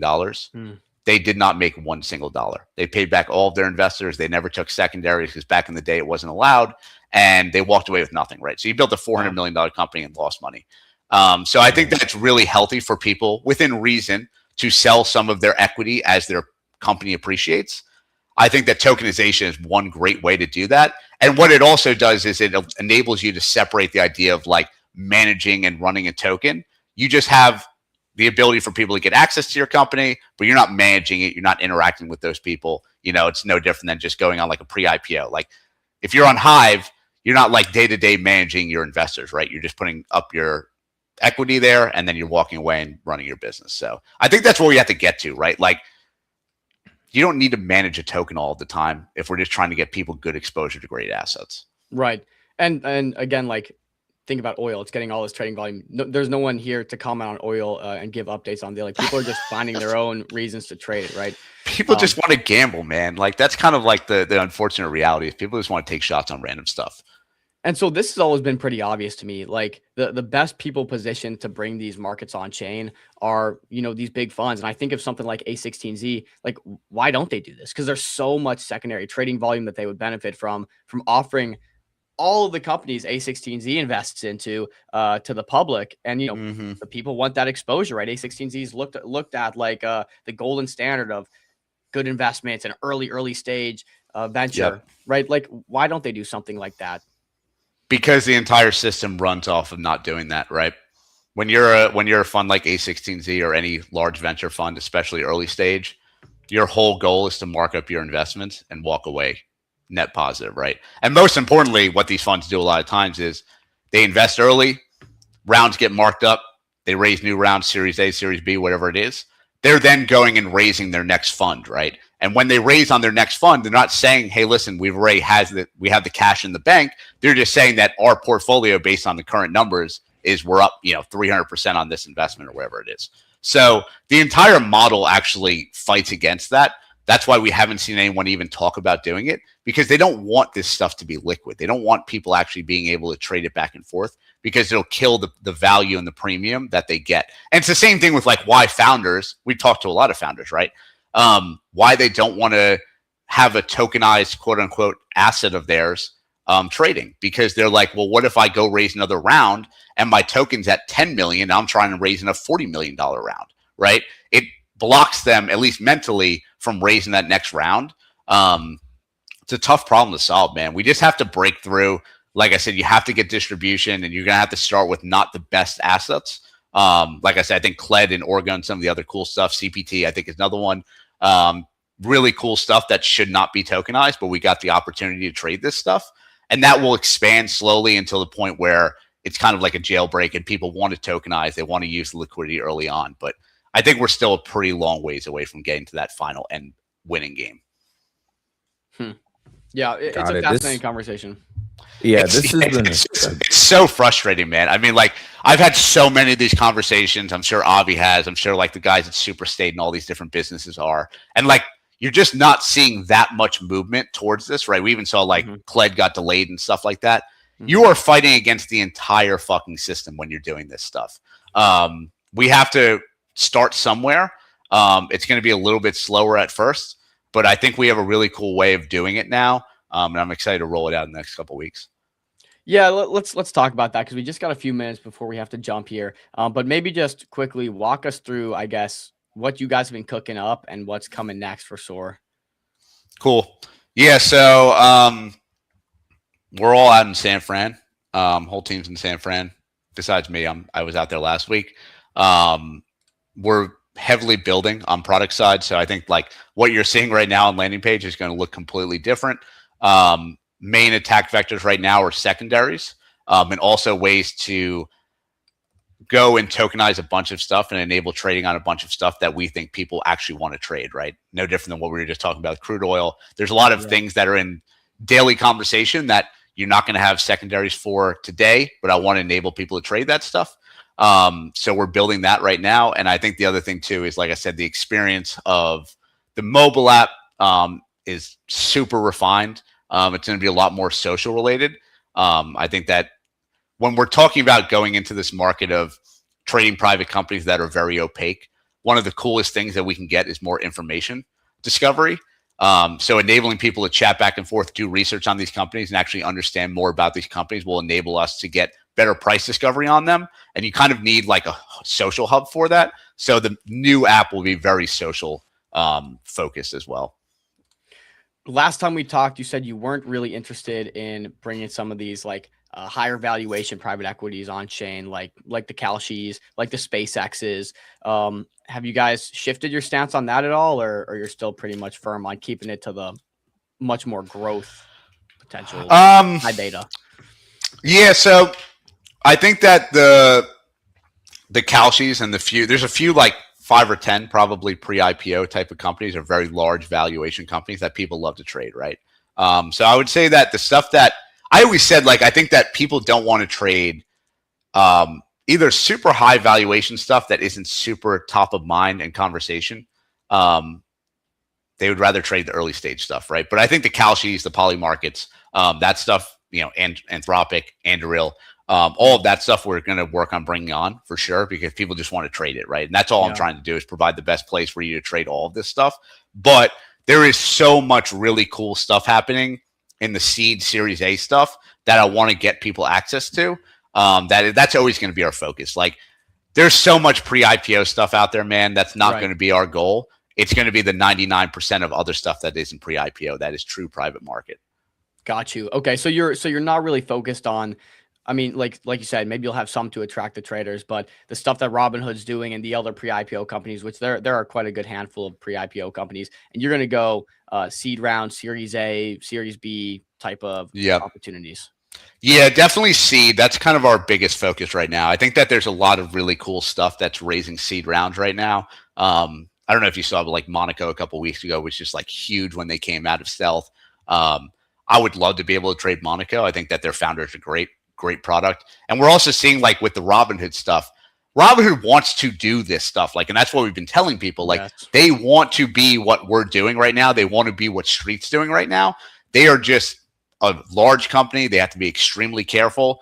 We can take more risks. We can be a little bit more risky, and we can also go and be more dynamic and get really cool stuff early on. And we saw, like, the Robinhood fund is down right now, right?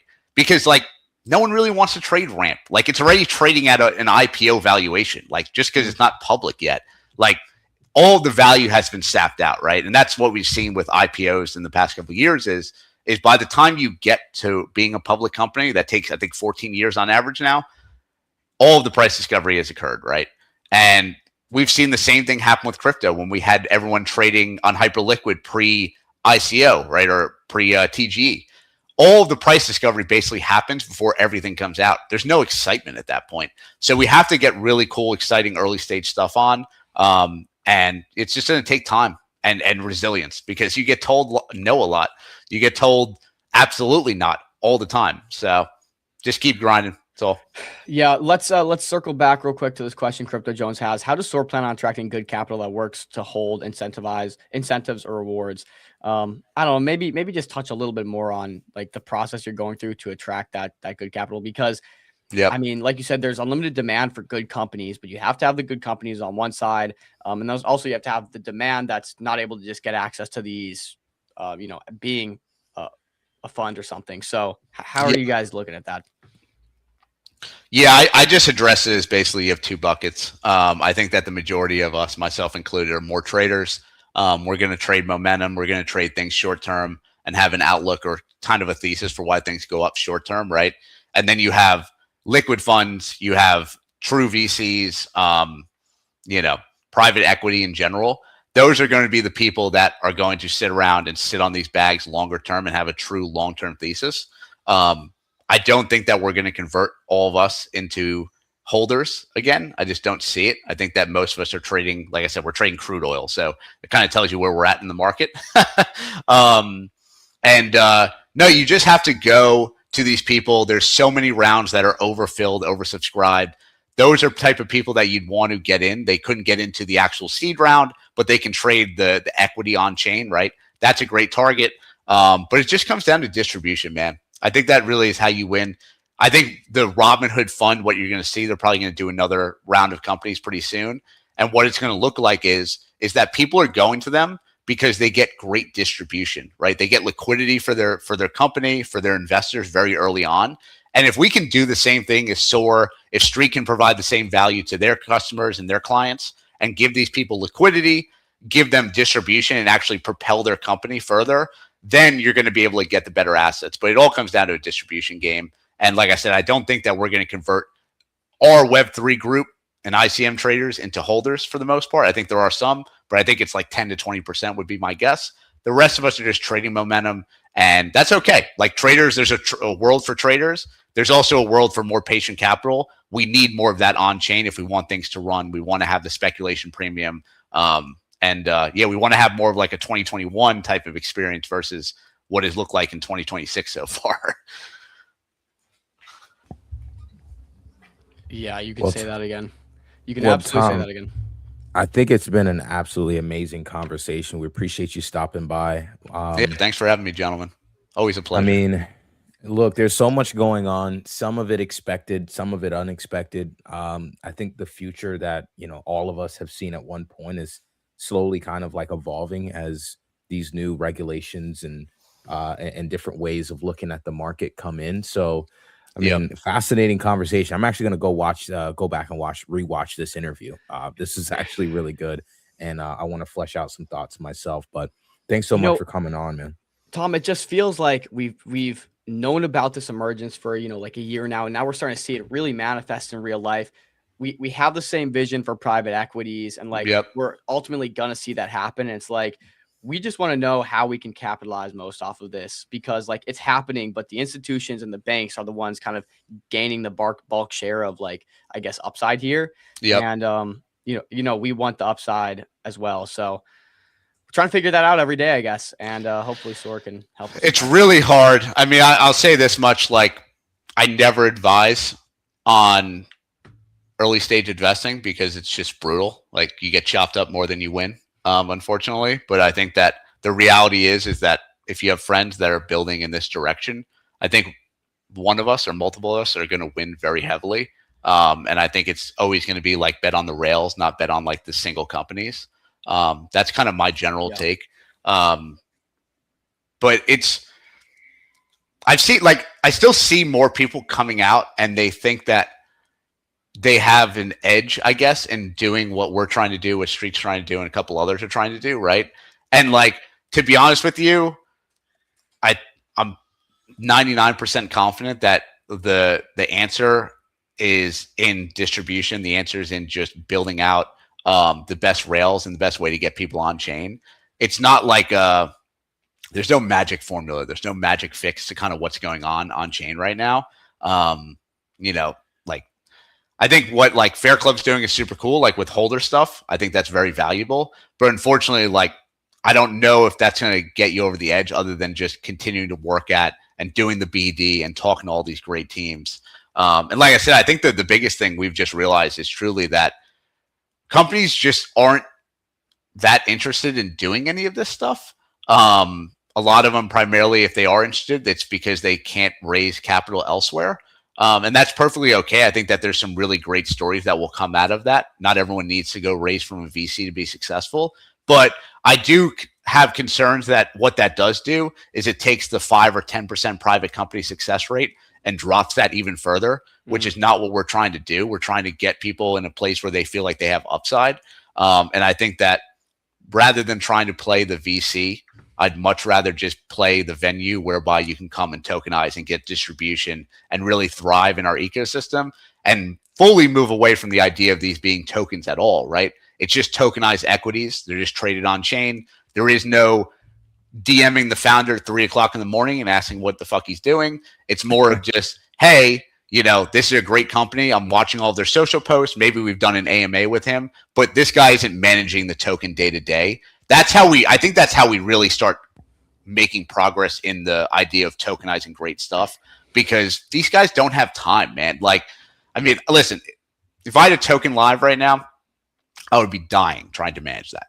Right. I'm so damn busy. Our team is so damn busy. I don't have time to talk to people constantly. You have to get away from the idea of you need a founder hand holding you the entire way. And I think like Spencer, I give shout out to Spencer and Avi, right? Like they're trying to get away from that idea, and they're doing a pretty good job because people just believe in their vision. We need more of that. Like, I think that's the way to go. Yep. Tom, got to wrap there. I swear we could talk for hours on this. We probably should. I appreciate it, gentlemen.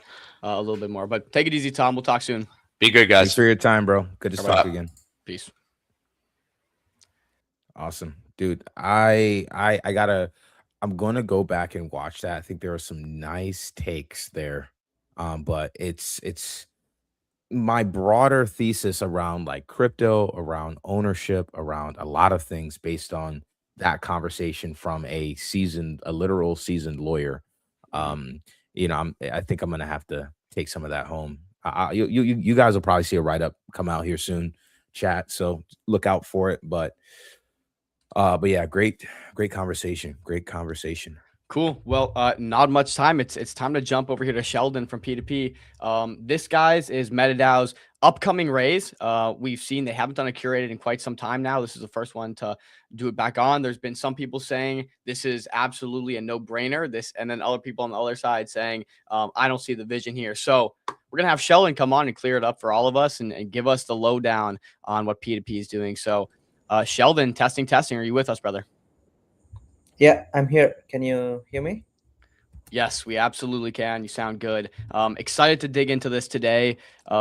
Maybe start me here. How did you come across MetaDAO and get in contact with Profit, Sheldon?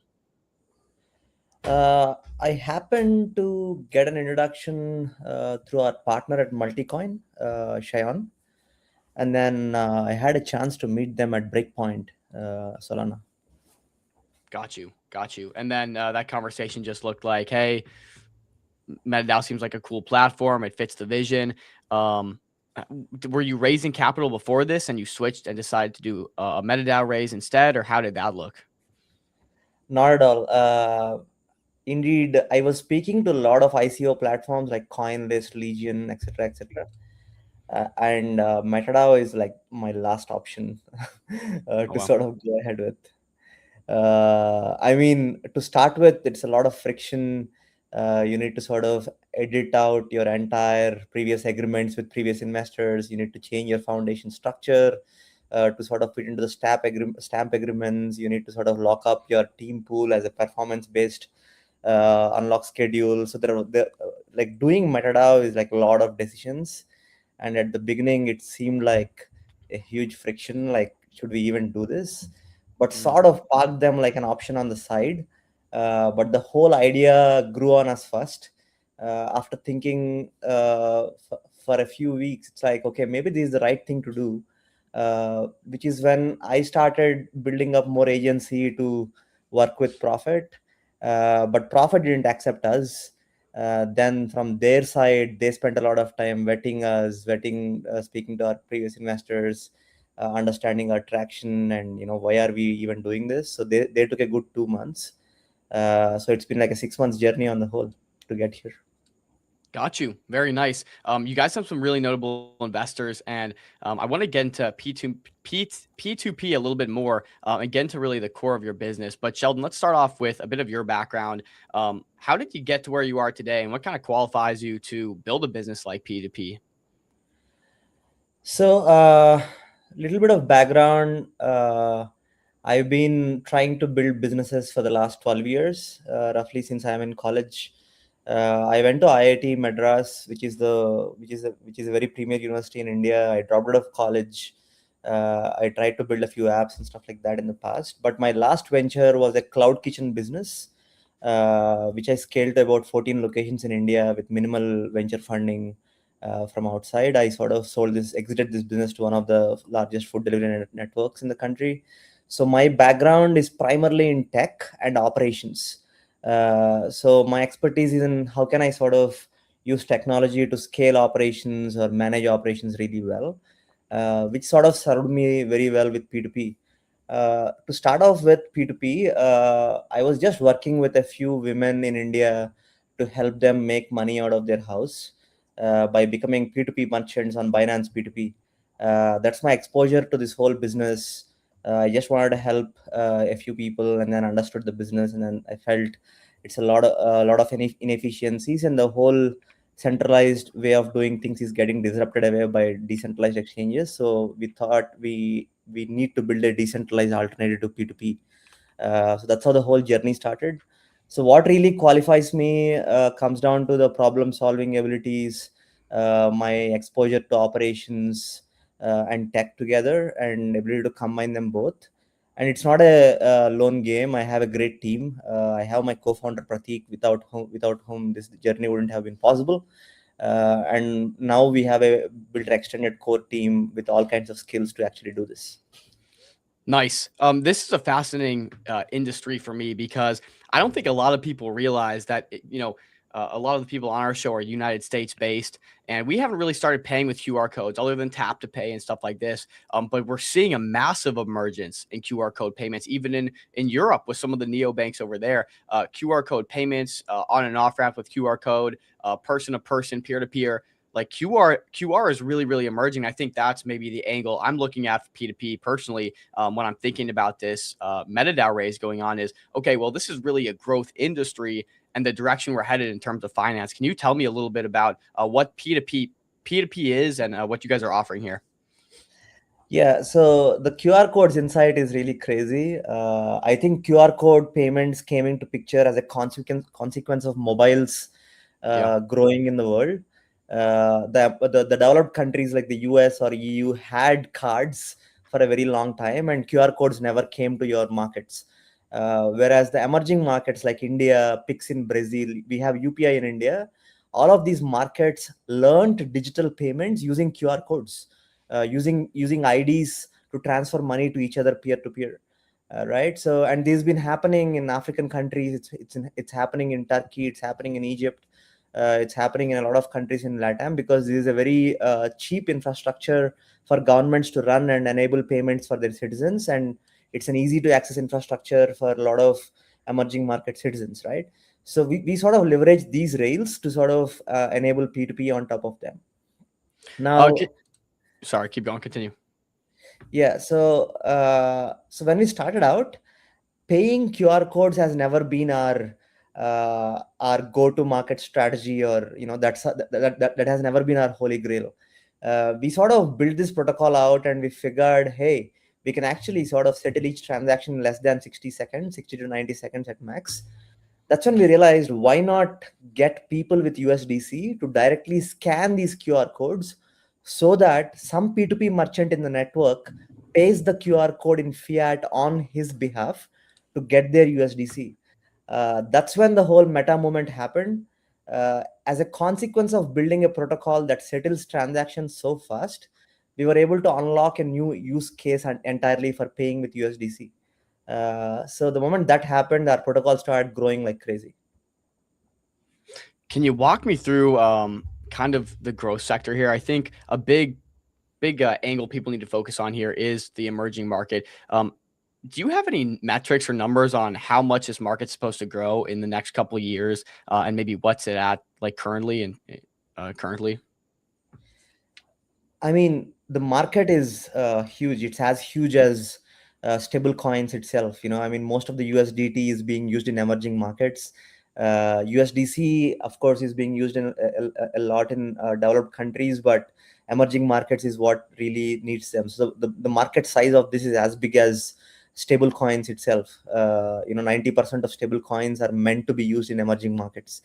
They're not designed for already developed countries who has US dollar access and banking system that sort of supports it. Right. So I mean, commenting on market size, which is huge, is like not necessary. But right now we are doing about close to 4.5 to $5 million a month in volume. We believe that we can potentially scale this to $1 billion a month in volume. The use case is primarily coming from different kinds of DeFi consumer use cases coming up, where consumer can participate and then use their stables like Polymarket, Hyperliquid, perpetuals, Morpho pools to sort of save some money and stuff like that. So this new consumer segment of DeFi growing only increases the use case for us to sort of get people to on-off ramp. On one side, remittance has been a traditional use case. The more volume settles in USDT/USDT, that's where we come into. And we're also looking at a lot of B2B use cases, with different kinds of apps running offshore operations in these countries to be able to collect payments or settle transactions in these countries. So the B2B use case is going to be launched right after the MetaDAO launch. We are super bullish about it. So all of these trajectories will sort of put us on a path to $1 billion in volume per month. I guess the question that I had was, what's the difference between kind of P2P and a neobank? Is it a neobank, or how are you, like, how should we categorize Yeah. a protocol like yours? Yeah. So a neobank is a consumer-facing application that depends on the banking rails that enable that, right? Like, I mean, you have MoonPay or you have a credit card settlement system using Rain, which most of the cards use. So we have this infrastructure on which a neobank is being built, right? For example, if you have Avicii, which is a MetaDAO company, they use Rain cards on the back behind the scenes, and they built a neobank UI layer on top of it. Right, so there is infrastructure and there is an app here. So P2P is an infrastructure, right? Like, we are fundamentally building the settlement network across the globe in different countries for people to on off ramp. One use case of this infrastructure can be a neobank for emerging markets, but I mean, people can consume this protocol to do all kinds of use cases. Like, they can do remittances, they can do payments, they can do B2B apps and stuff like that. That's the idea. Got it. That's actually a pretty unique take. Because essentially, if you're a neobank, you kind of rely on centralized rails. Is that kind of the thought there? Yes. So right now, all neobanks are relying on centralized rails, and with emerging markets, in many countries, centralized rails are not even present. India does not allow stablecoin. India doesn't have a law about stablecoins. It doesn't allow stablecoin issuance like USDC issuance natively in the country. All the stablecoins in India are imported from offshore, right? So same is the case with many African countries, many countries in LATAM. So we don't have the infrastructure in the first place to settle stablecoin to fiat transactions. So we need to build the infrastructure out so that we can create a new bank. Got it. Sounds good. So what's the user growth looking like? Is your platform live now? How are people how much are people using it now? Walk us through some headline stats. Yeah, so we are at 23,000 users right now, serving 4 countries: India, Brazil, Argentina, and Indonesia. About 50% of our volume is coming from India, 35% from Brazil, 12% from Argentina, and a small percentage from Indonesia. So we are in 4 countries right now. So far, a lot of growth happened over the last 16 months since we raised our last round of capital from pre-seed capital from Multicoin and Coinbase. So last 16 months has been growth on one side and a lot of product iteration on the other side. Because this is a kind of protocol which you need to launch to understand the market and then feedback loop it to sort of iterate on the protocol. So a lot of feedback loops. So growth has been great. On an average, we have grown 27% month on month, grown all the way from about $100,000 in monthly volume in India to 4.5 million a month in on-off ramp settlements across 4 countries right now for 23,000 users. That's where we are. Got it. Got it. Very nice. Very nice. These And are incredible growth statistics. 23% month on month is fantastic. I would love to kind of dig into the thought process here behind Alliance, Coinbase. You have some really good backers, so clearly they see the vision. Maybe a few details on this. When did these guys commit? And I'm not sure if you can share the rough valuation. I think Coinbase is actually in from a higher valuation than you're raising on MetaDAO, if I saw that correctly. I could be wrong. But maybe give me a better idea of just the conversations you had with these backers and what really got them on board. You're absolutely right. Coinbase came in at 19.5 million FDV. Cool. Backstory, it's been like a 2.5 years journey. The first backer was Reclaim Protocol. It was more of a partnership. We were consuming their ZK KYC solution. So they built a great product on ZK TLS to sort of enable verifications which are completely private. So we are actually the first customer of this protocol. They raised about $10 million from Balaji and a couple of others. So they were like, cool. I mean, Sheldon and Bytes are amazing developers. Let's sort of put in a small check and let them to build on our protocol. So we sort of consumed their service and launched P2P first version. They put in $80,000 for a 3.5% in the company. Then we sort of launched the product, started hitting about 50 to 70K a month in volume. That's when Alliance picked us up through an application form online. Of course, they do an interview and call us to New York by investing about $350,000 for 4.66%. It comes at 7.5 million FDV.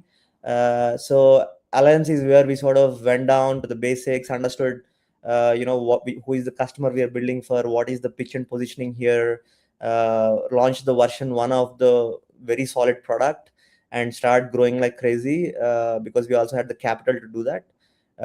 Then at the demo day, we got funded by Multicoin Cap.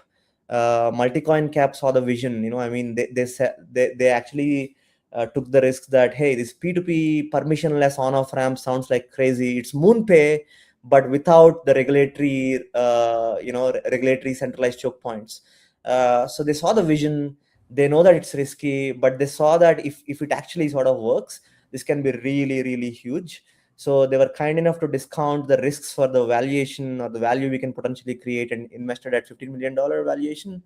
Then Coinbase came in 2 months later and said, we also want to be part of this. So they sort of came in at 19.5. And could you give me the reason Coinbase came in is because we are building on Base primarily at the time. We still do, but now we are also launching on Solana. Got you. And could you give me just like the elevator pitch that you gave these guys that I think maybe put them over the edge? It's fully decentralized stable coin on off ramps for emerging markets. Nice. Really interesting here, having this liquidity provider angle to it. And of course, like having the decentralized angle to it. Could you talk a little bit more about how you guys are getting LPs on here and, how they can actually earn? Yeah. So initially when I started bootstrapping the idea, in India, I just like contacted a few people that I know and asked them to become LPs. We launched the app. We were doing about $30,000-$40,000 a month in volume. That's basically $1,000 a day. That's when we started seeing a lot of users wanted to become LPs as they started using the app. So most of the LPs right now are people who used our protocol, they're users, and they decided to download the LP apps, take some USDC, and become LPs. So right now we have about 500 LPs across the globe. We seed a market. Then a lot of users will only become LPs. That's a cycle we sort of seen for growth. Yeah, so that's how we acquire LPs. And I did do some research on who are these LPs through some Telegram forums by taking anonymous polls.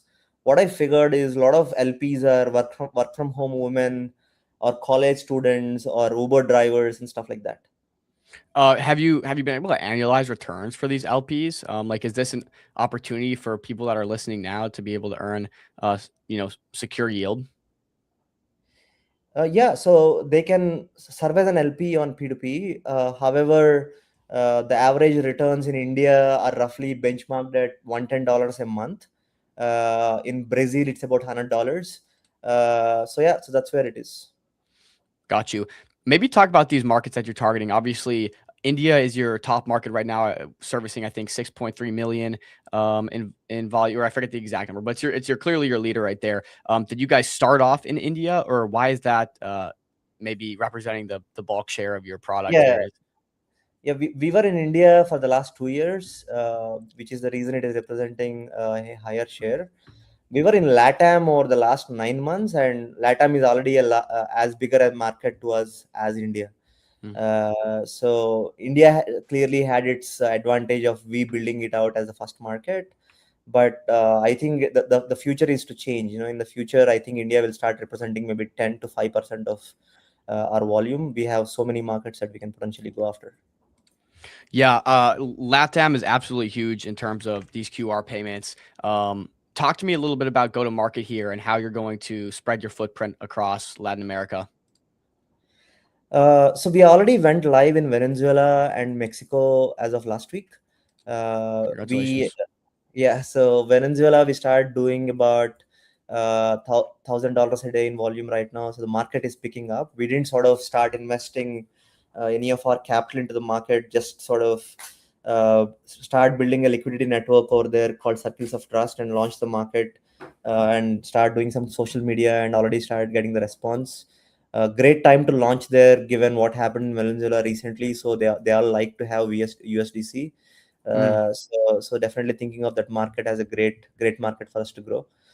Mexico also is live, but we didn't start bootstrapping the network actively yet. But these two markets are in the pipeline. So we're already in Argentina, Brazil. So we only have two people working in Brazil on the team, and nobody else. So these two people are basically launching entire LATAM because the protocol supports that.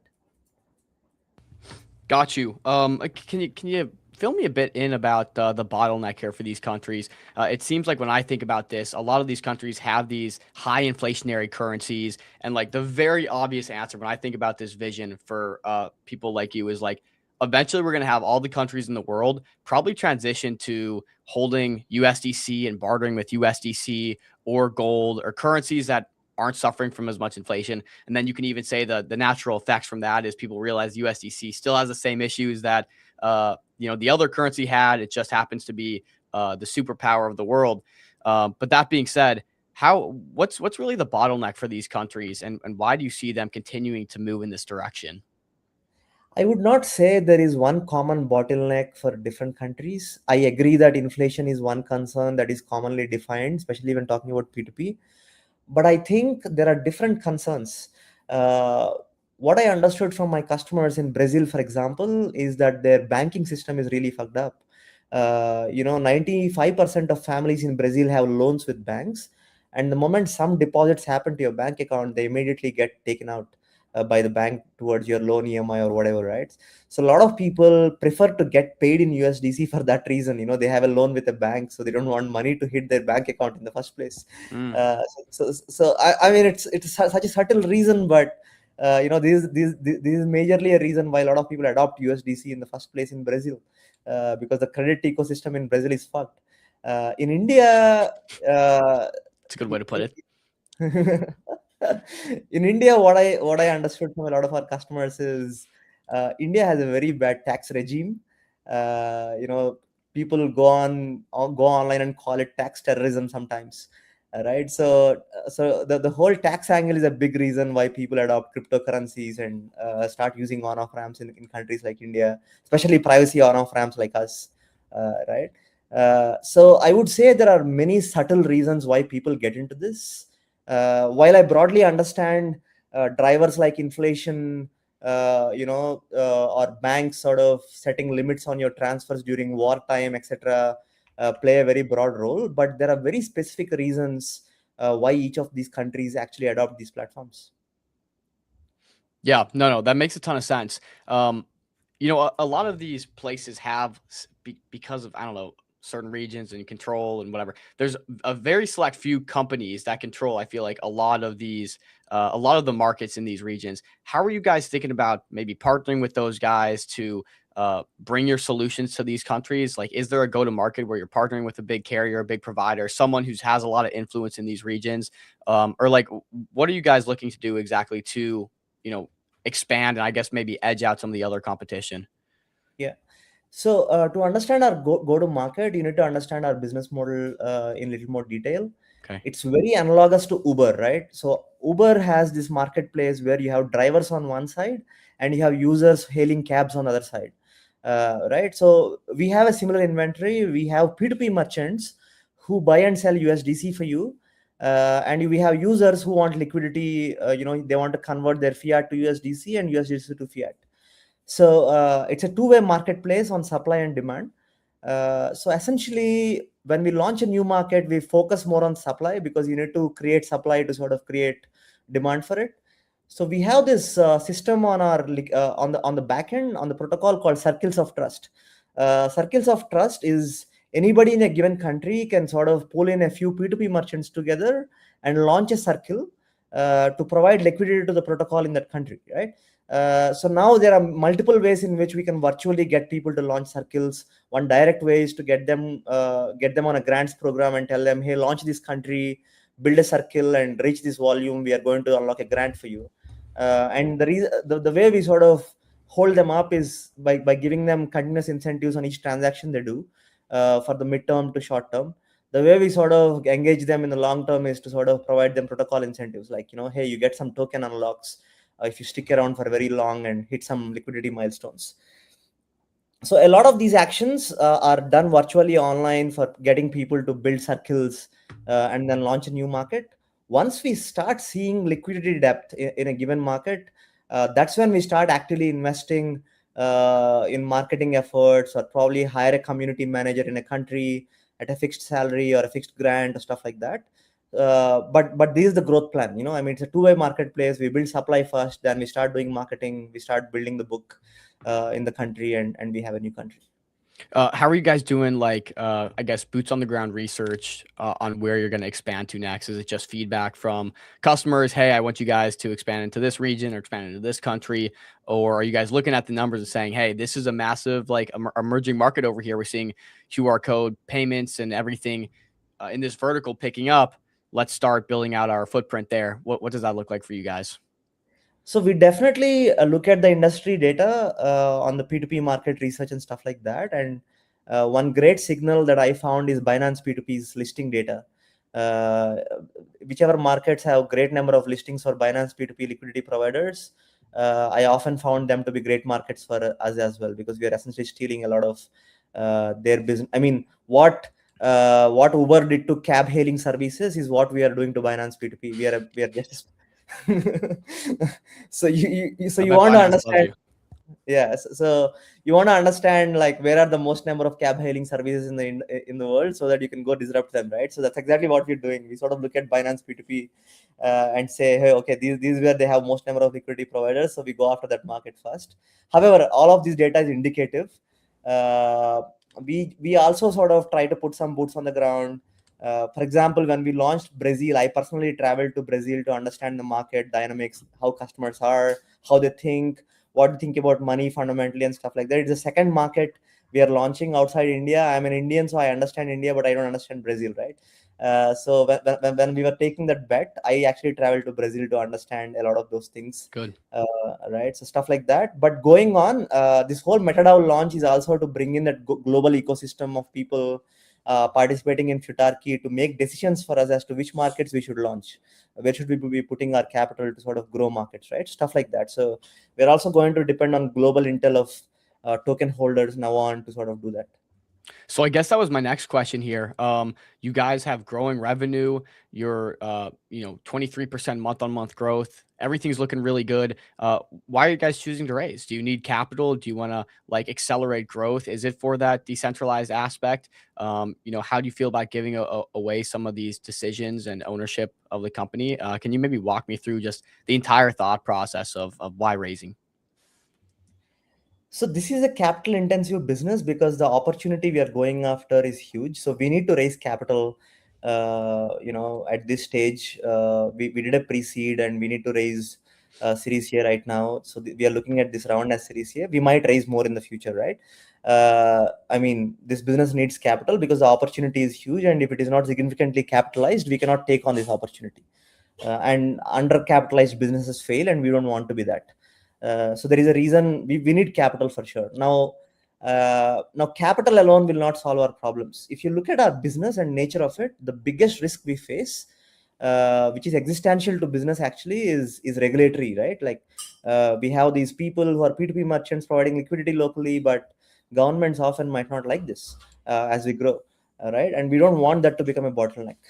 And the best way to mitigate that is to sort of decentralize the ownership, decentralize the decision making structure, and actually have the protocol set up self-executing, and migrate towards a fully decentralized protocol, right? That's where we are getting towards.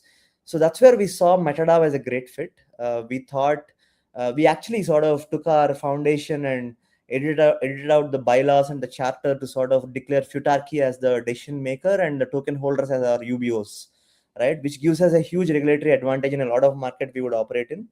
So metadao raise is actually not just a commercial win; it's a regulatory win for us, and the fruits of which we are going to reap over time across the globe, right? So that's why we are doing metadao.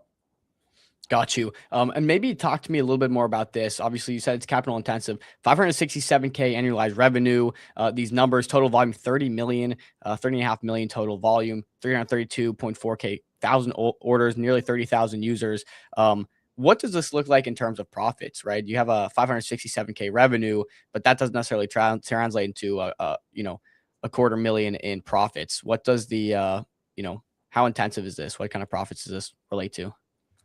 So right now we have committed to the metadao treasury that starting July we will start contributing 20% of our revenue to the treasury as profit allocation. So I mean, profits is not representative of value we created.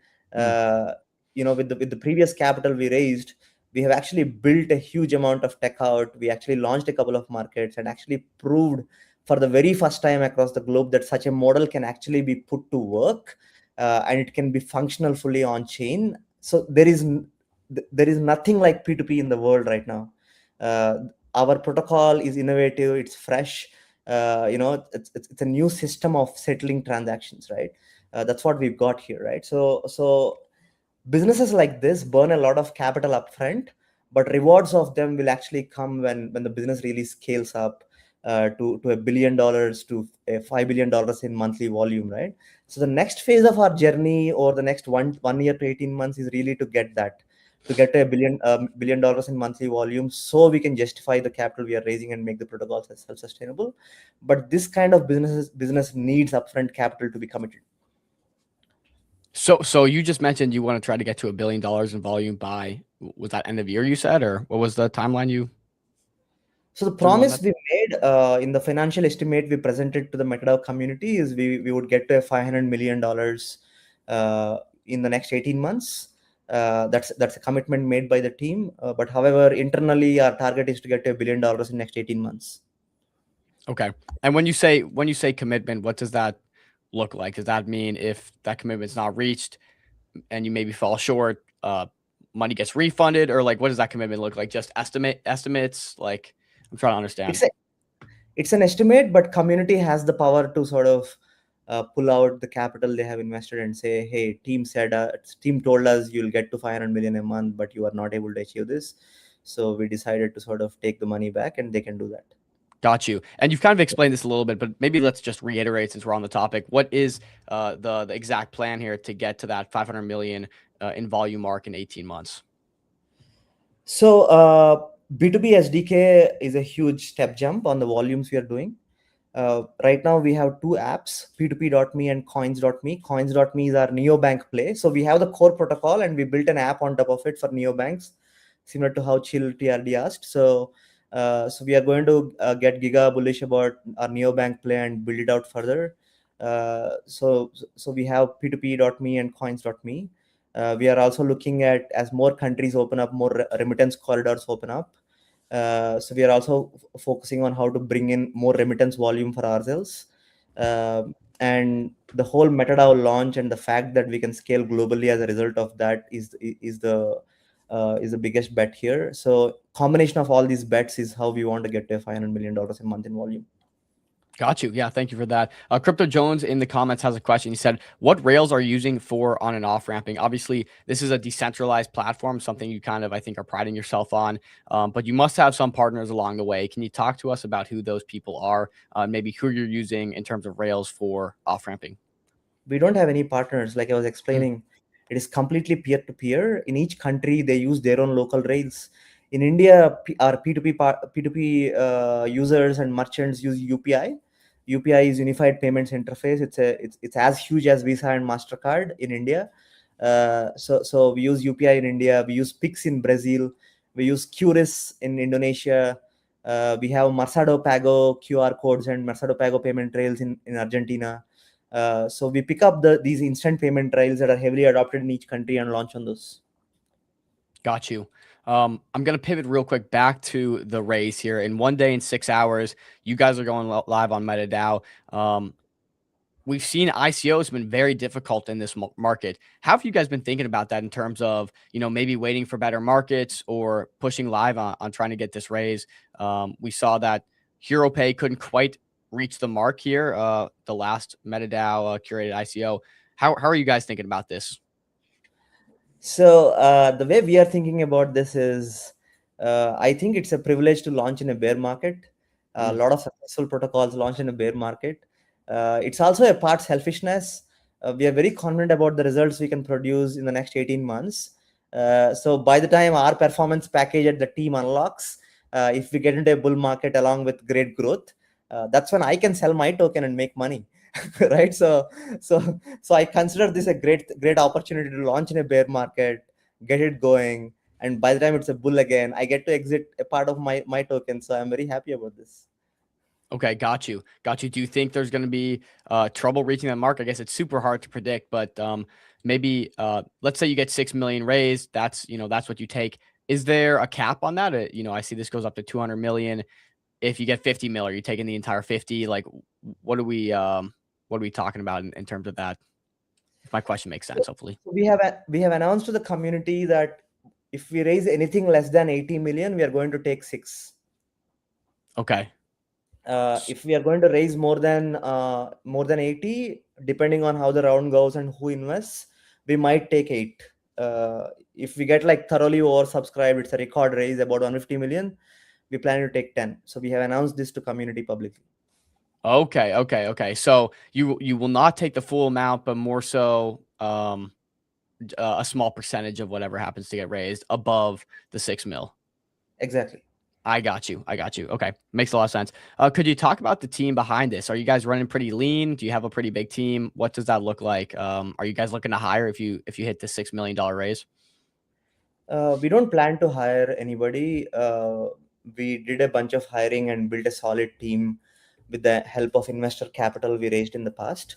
So we are 4 core team members. 4 of us drive the leadership and growth of multiple verticals of this protocol. We have a solid team of 7 engineers.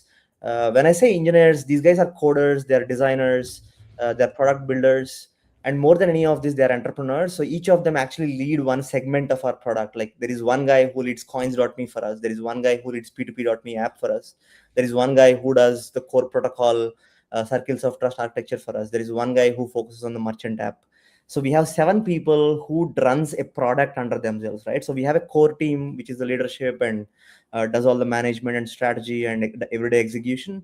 Then we have 7 people who are hardcore, highly intellectual guys who run a product each. Then we have a bunch of people on ground doing some marketing and operations and stuff like that. Incrementally, a lot of these operations jobs will either be taken out by AI agents, or we will get the community members to take on those. So we are going to keep it lean. We are going to have 4 people at the core team and 7 people. This is the main team. We have about 10 people right now on business and marketing and ops who are going to get disrupted out with AI agents, or they're going to be replaced by community roles very soon. Got you.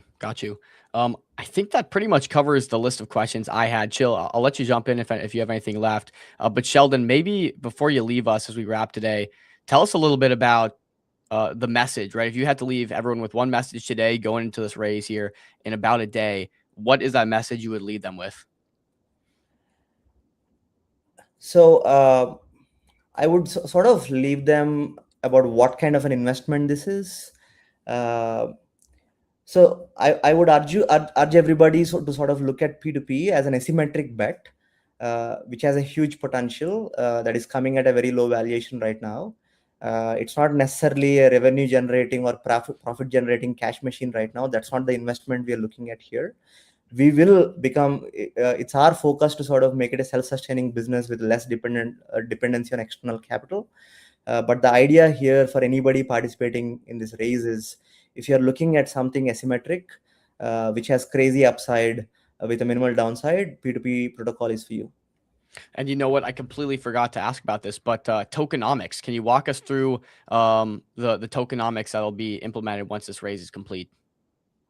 So at launch, for a period of 12 months, we are going to sort of auction 40% of the supply, and other 10% is going to go into the LP pool.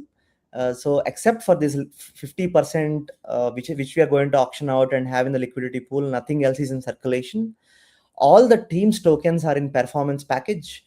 So we only get to sort of see our unlocks if the token value becomes 2x after the 2x the FDV token value 1 year down the line. So we are also clipped for 1 year. After 1 year, we can sort of access our performance package only if the token value becomes 2x the launch price. We get to unlock 20%. If it becomes 4x, another 20%, 8x, another 20%, all the way up to 32x. So the team only makes money if the token value goes up from the ICO price. That also after 1 year from the launch date. All the previous investors are also logged for 1 year. They get 20%. They're also logged for 1 year. 1 year down the line, they will see a 20% unlock when the 1 year is finished. And thereafter, for every quarter, they will see a 20% unlock. So they are vested for 2 years. Got you. Chill. And anything you want to wrap with on that? I think I'm good. This is it's been a fantastic conversation so far, and I'm excited to see how you guys do with your race coming up here on MetaDAO. Thanks a lot, Chill. And Sheldon, I did just think of one more.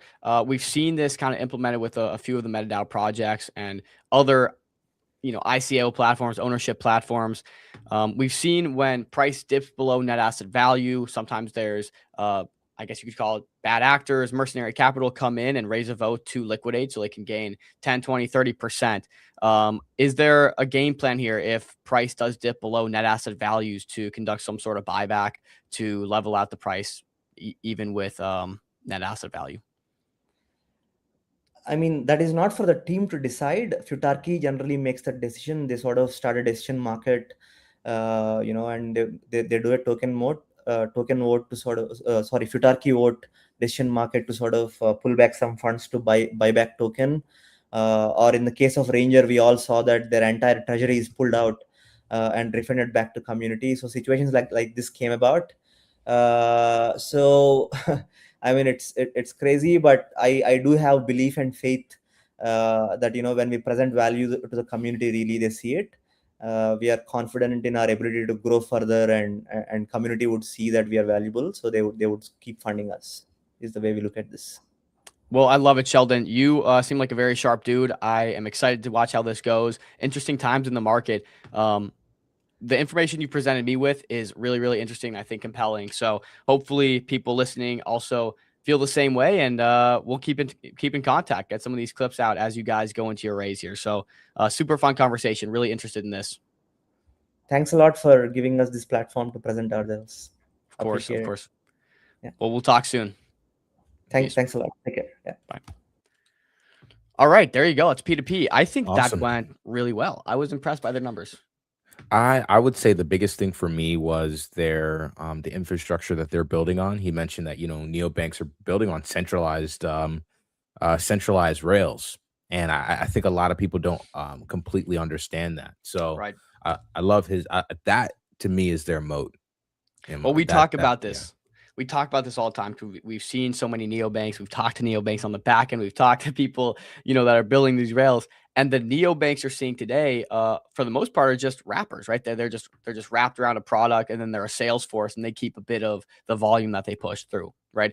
So it's not like a lot of these neobanks are actually doing something unique. It's more so how much distribution, branding, and marketing can we do, and how much volume can we drive through our neobank. But in the end, it's just a wrapper of a bank on the back end, which is what we're seeing. So you're right. It is interesting that I had to even double take when Crypto Jones asked, what rails are you guys offering for on-ramps? I asked about the partnerships, and they said they don't have any. I was shocked by that because I'm just so accustomed to seeing these neobanks, I guess you could call them, basically just being wrappers. So it's a really good point, Jill. I am interested in that.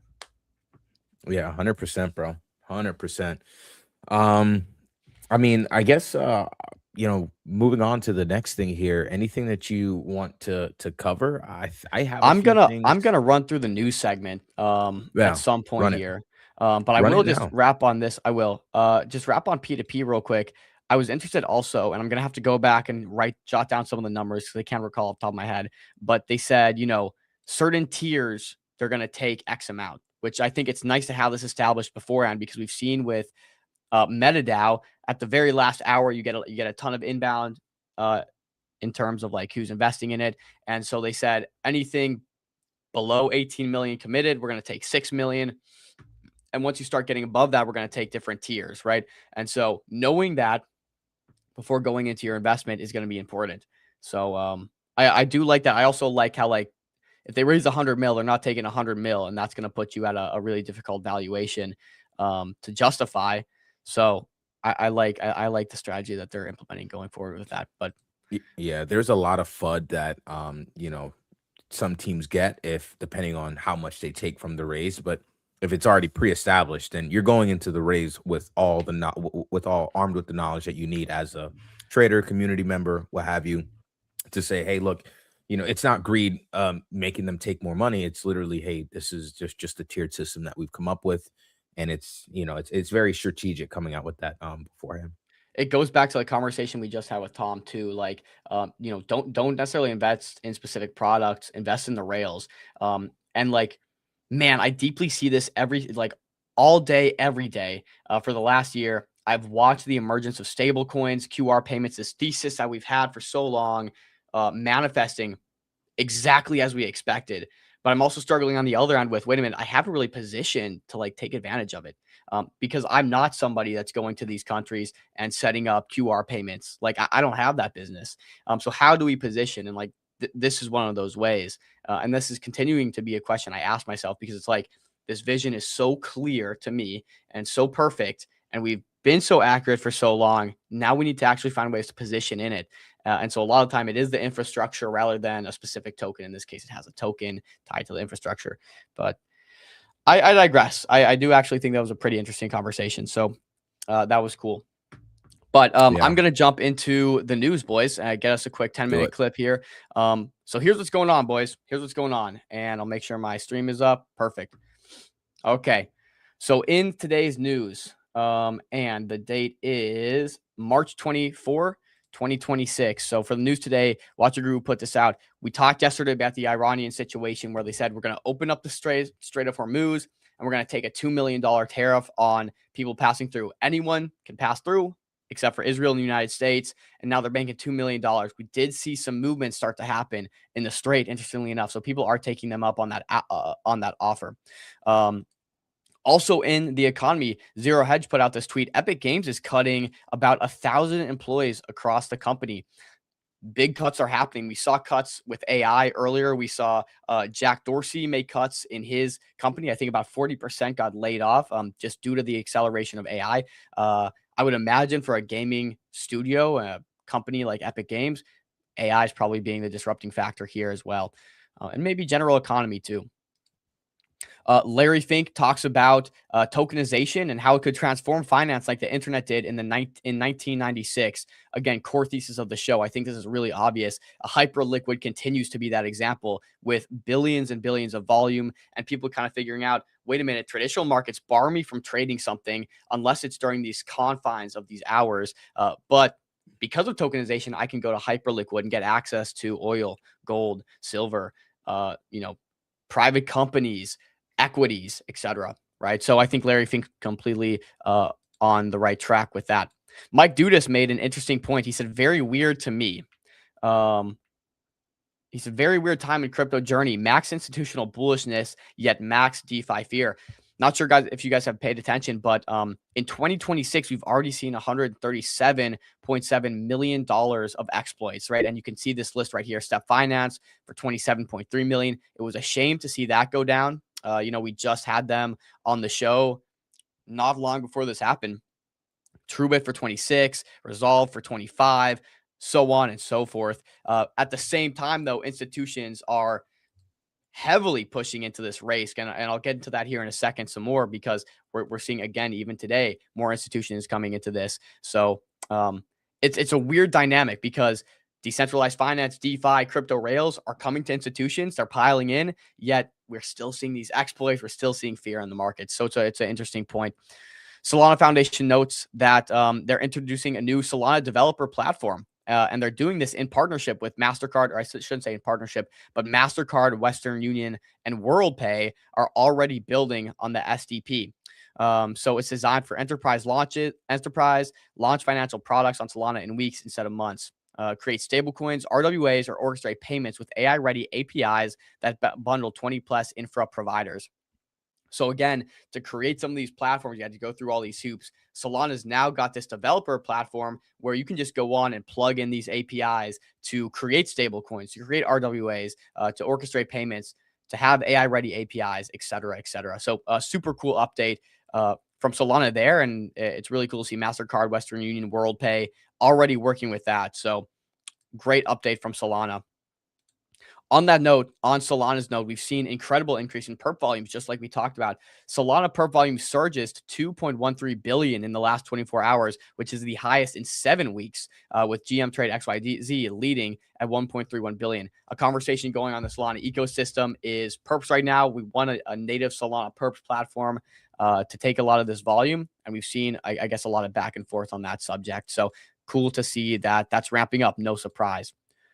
Tokenized assets on Solana are also looking good. You can see some of these numbers. Stablecoin market cap at all-time highs, 15 billion on Solana. Tokenized funds market caps at all-time highs, 1.5 billion on Solana.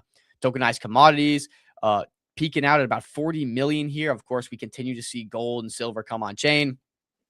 And then tokenized stock market at the lowest on this list at 200 million. Seems like there's still a ton of room to grow here. And again, that's Circle, Tesla, the SPY, NVIDIA, MicroStrategy, Google, QQQ, and so on. So again, RWAs continue to grow. Kind of goes back to the point we were just talking about. Again, to reiterate, MasterCard, Western Union, and WorldPay are now building on Solana via the new Solana developer platform. And of course, that's from tokens on Solana. Solana's new kind of news outlet for what's going on. So make sure you guys are following that. Coin Bureau says there's breaking news. The NYSE teams up to bring 24/7 tokenized stocks to trading. Again, back with the RWAs. We're seeing everyone push into this. NYSE, NASDAQ, S&P 500 partnering with Hyperliquid. These guys are all pushing into this. The New York Stock Exchange is partnering with Securitize to build a platform where stocks can trade as blockchain tokens around the clock. It's very obvious. It's happening. There's absolutely no debating at this point. NYSE making big pushes into this. Of course, they also bought recently, the parent company of NYSE, ICE, bought 10% of OKX at a $25 billion valuation. So I would expect a lot of this stuff to flow through OKX as well.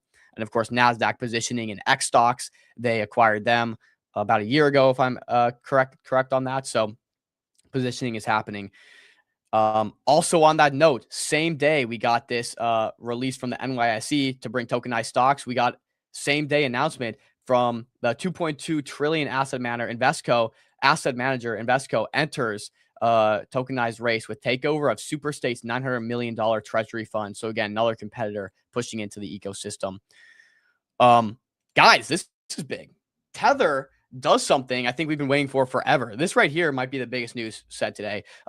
Tether signs a Big Four accounting firm for its first ever fully independent financial system audits covering $184 billion in market cap and 550 million users. This is the largest inaugural audit in financial market history. Guys, for so long, Tether has had like this FUD around if they have the assets that they claim to have, all that good stuff. And Chill, I'll let you really quick bounce in here and add to whatever you want. Sorry, I didn't see you mentioning in the private chat here. But yeah, so this is a pretty crazy thing to see. Tether is actually getting audited by a big 4 accounting firm. So really good to see that. Chill, if you want to jump in and comment on anything I've just riffed on, go ahead. No, I mean, end of the Tether FUD days. You know what I mean? Like now Right. we actually see that they have, or we will see anyway, that they have the assets that they claim to have. I mean, shout out Tether. They've never really needed to do anything or needed to prove themselves in any way. Like obviously their business is running and it's doing really well, but it's, you know, it is good for confidence, for market confidence for them to actually have that audit done. But I'll let you continue. No, you're spot on. Like for since forever, I've been in crypto. We've had Tether FUD, so this should hopefully silence some people on that. And I'm glad to see it too, because I've had my doubts about Tether. Don't get me wrong. But if you think about what we just said earlier, Tether is getting audited, so you know that's not great for Circle as a competitor. Also, and I think this crash in Circle is more so caused by the Clarity Act, which we just saw more development on. The Clarity Act, actually, they've met in the middle here, and you won't be able to earn on stablecoin balances, which is kind of a shame. So I'm not sure if maybe you can stake that. I haven't read into it enough, but that caused quite the crash in Circle, down 16% today. I think 18% on this picture. The banks won. The banks won. They always do, man. The house is winning. Kathy Wood sold $5.5 million worth of her Circle position 4 days before it crashed. She also, she got in pre-IPO, and I think she sold at the top of this IPOing as well. So Kathy Wood's crushed on this. In other news, guys, we saw this. Claude Code released their own version of OpenClaw. So disrupting OpenClaw. We knew it was due, guys. At some point, Claude Code was, of course, going to release their own computer operating system where it could go on your computer and do all these tasks for you. So that's a big update. This already has 52.5 million views. And I don't know about you, but I definitely feel more safe using something like Claude, even over an open source software like OpenClaw, and downloading some of the stuff there. I know it can get tricky and feel a little sketchy, so I'm happy to see that. But guys, I think that really wraps my news updates for the day. I got a few more things to cover, but hopefully that goes out in a nice clip. Lots of stuff going on. Anything to comment on, I guess, to close off that news segment, Chill?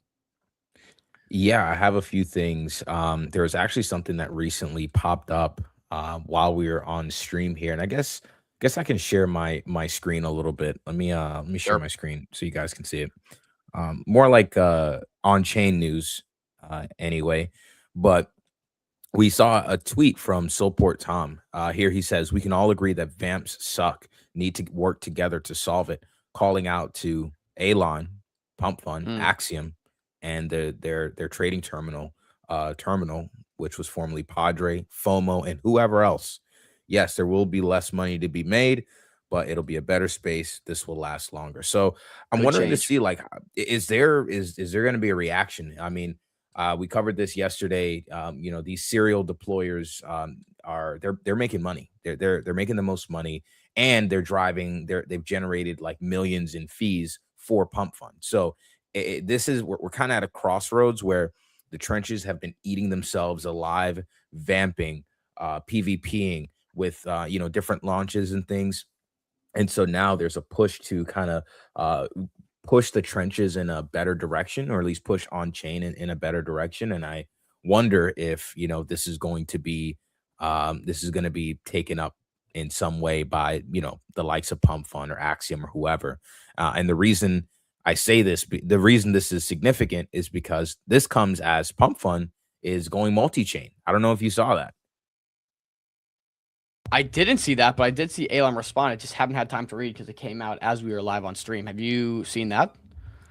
So I haven't seen what he put out right recently. Here. Okay. It was in direct response, it looks like.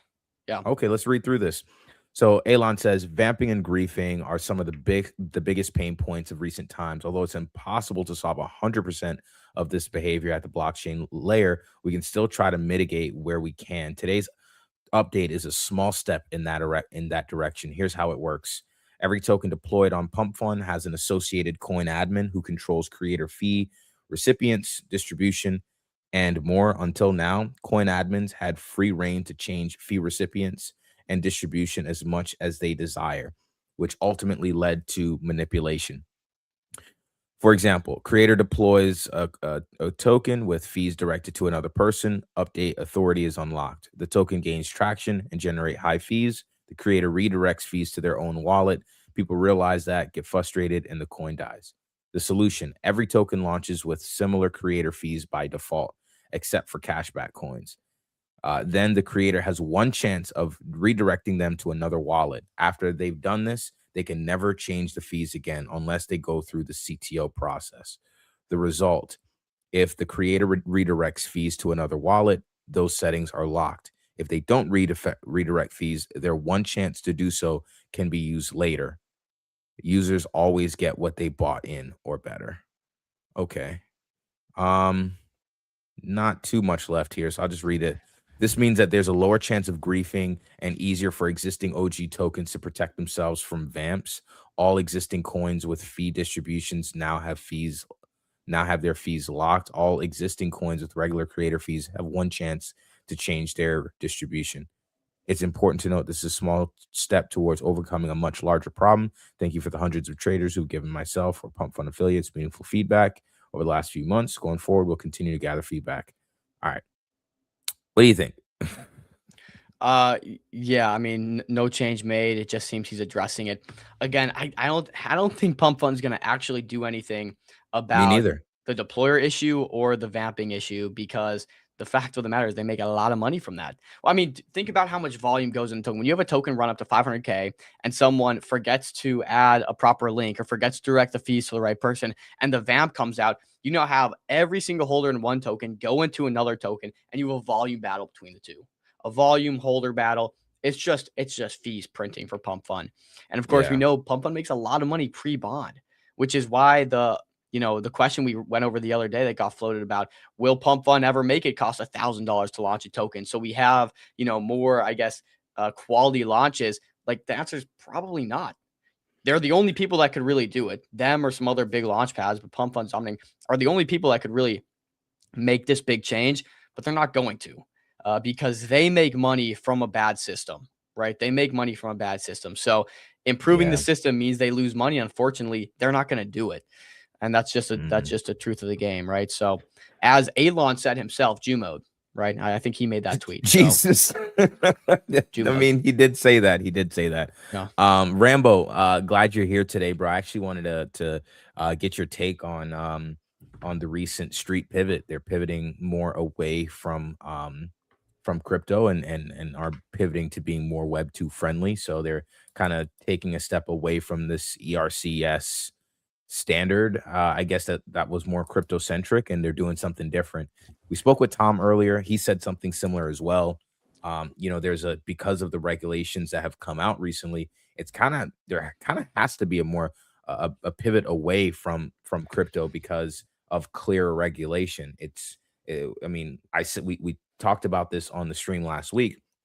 It was bullish for meme coins, it was bullish for a lot of that, but it wasn't really bullish, or there wasn't much clarity for ownership. In fact, if anything, they're saying that you're gonna have to kind of use the traditional route if you're on the ownership side of things. So let me know what you think. I know you've been really bullish on street, but I want to get your thoughts on that. I'll add to what Rambo's saying here. Mhm. Like he just said, didn't America just lose based? Didn't just American based stablecoins lose? Yeah, bro. But like the truth is, they didn't just lose. America has lost the stablecoin race for so long now. Sheldon for P2P would probably be the first person to say it. Europe's completely adopting these stablecoin rails and neobanks. Like, look at Revolut. And you're seeing it big time in Brazil. You're seeing it in India, right? You're seeing it all around. So yeah, America is losing the stablecoin race, and they have been losing for a long time, like completely. So to answer your question, yeah, the Clarity Act just has not really panned out as we expected it to, and they're behind the 8 ball. 100%. 100%. So with that, any other news that you wanted to touch on? I got one more kind of thesis to run through because we've been talking about gold and silver. And really, I should pull this up for you guys because we called gold and silver at the Pico top. And I actually have the video, so maybe I'll play that real quick. Do it. But I got to go and find it real quick in our operations chat.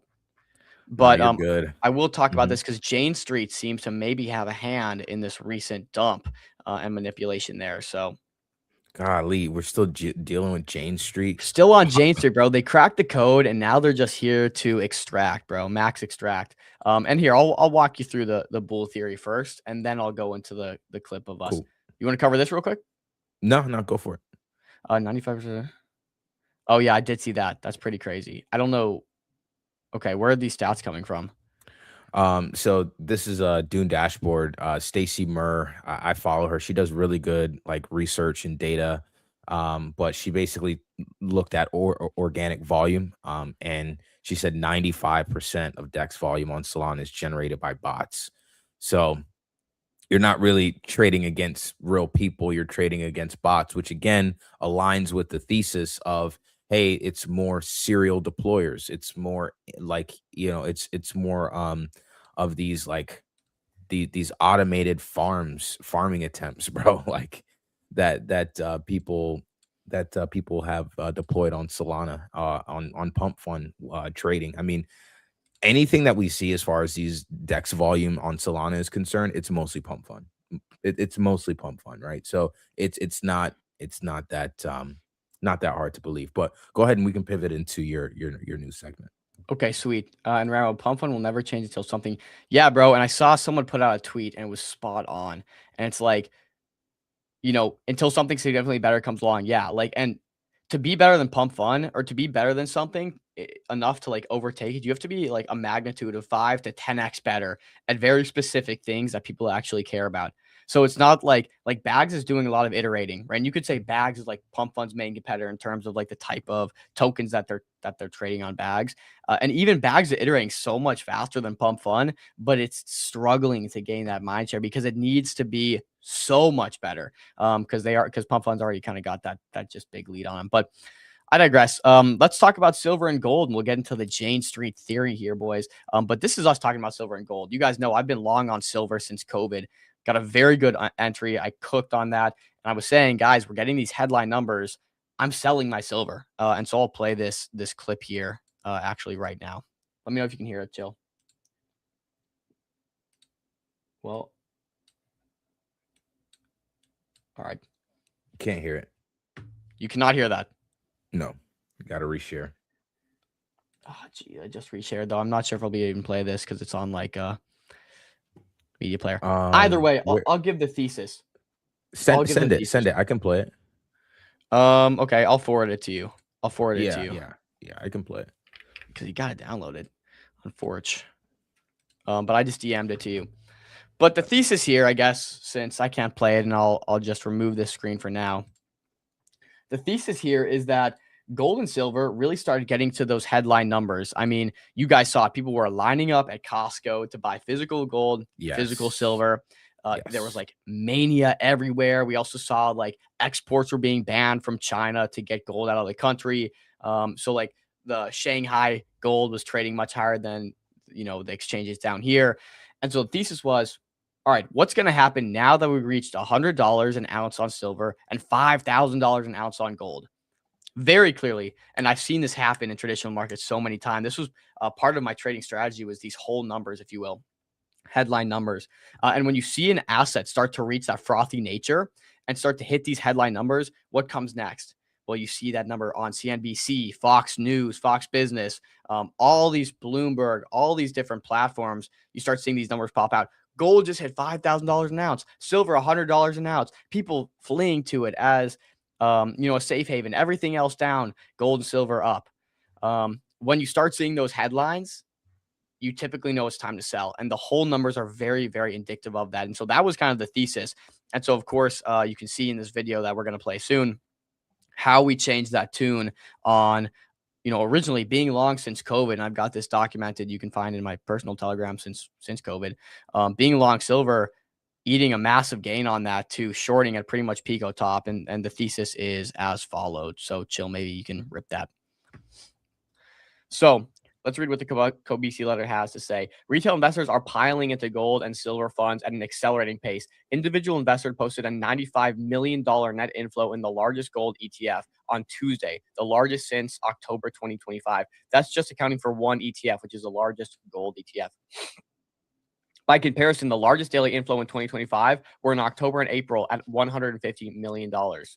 Retail investors have net bought gold almost every single day in 2026. As a result, retail net inflows are up to $370 million year to date. Meanwhile, silver-linked ETFs saw a record $922 million, almost $1 billion of retail inflows over the last 30 days. The retail rush into precious metals is accelerating.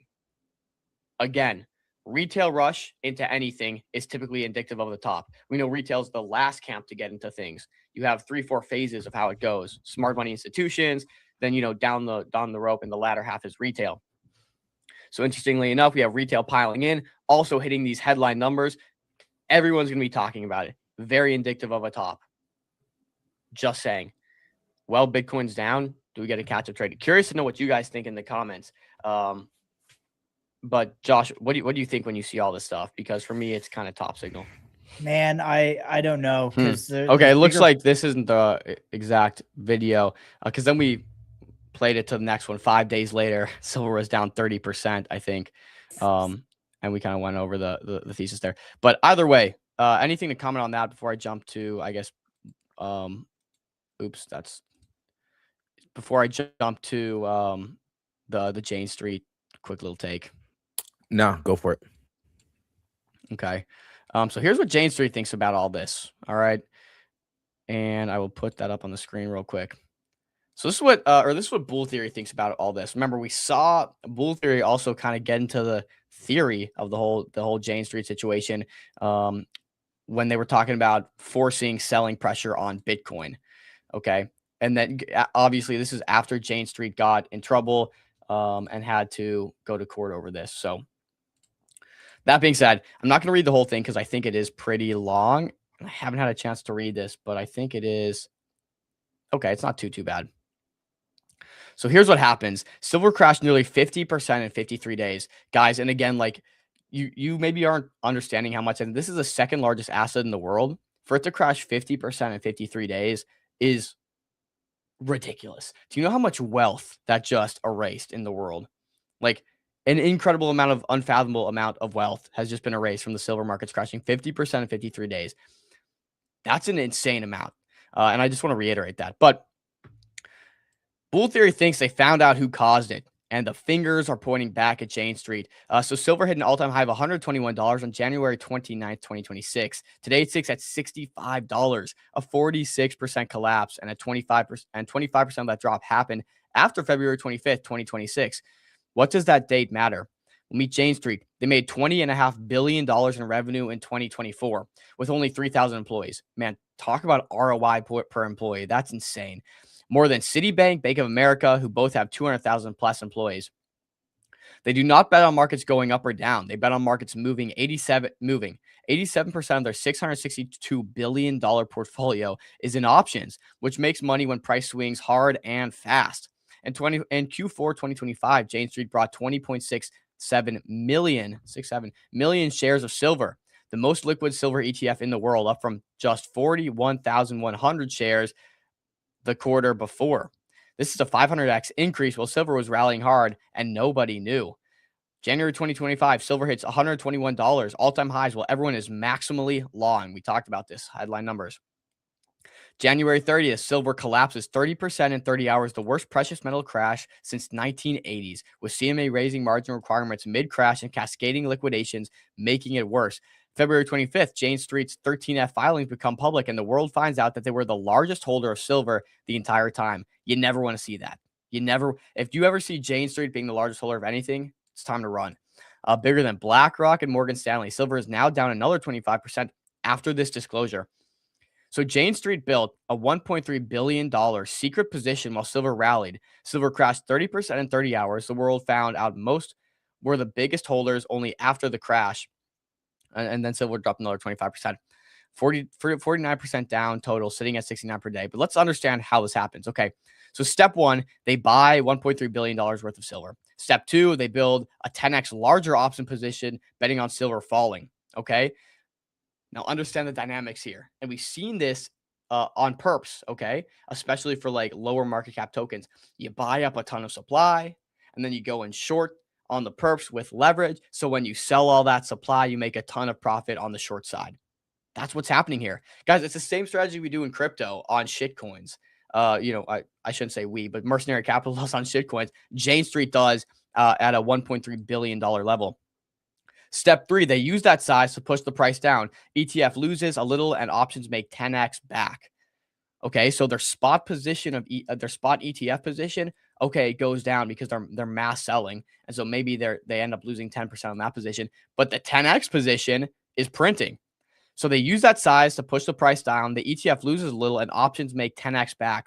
Nobody finds out until 45 days after quarter, and when the crash is already done. This is not just a theory. There is documented proof that Jane Street ran this exact playbook in India between 2023 and 2025. They're still in hot water for this. They still have not beaten this case. SEBI wrote a 105-page order, the largest fine in industry history, and impounded $570 million from Jane Street. On Bank Nifty expiry days, Jane Street bought massive amounts of index stocks in the morning to push price up while simultaneously building short positions 7.3 times larger than their stock options. Again, same playbook. This is the after then in the afternoon they sold everything, the index dropped, and their puts printed money. On a single day, they lost 7.5 million on stocks and made 89 million on options. The stock trade was just the cost of running the operation. Crazy. SEBI found this across 18 expiry days, and whistleblowers said it happened over 90 to 95% of all trading days. Pure market manipulation happening. In crypto, the bankruptcy administrator of Terraform Labs filed an 83-page federal lawsuit against Jade Street, alleging they used inside information to front-run the $40 billion Terra Luna collapse. Again, people are now pinning the Terra Luna collapse on Jane Street. But I think that's all I really read of that. So that's the situation. That's the strategy. And people are suspecting, because they get away with a slap on their wrist, they're running the exact same strategy.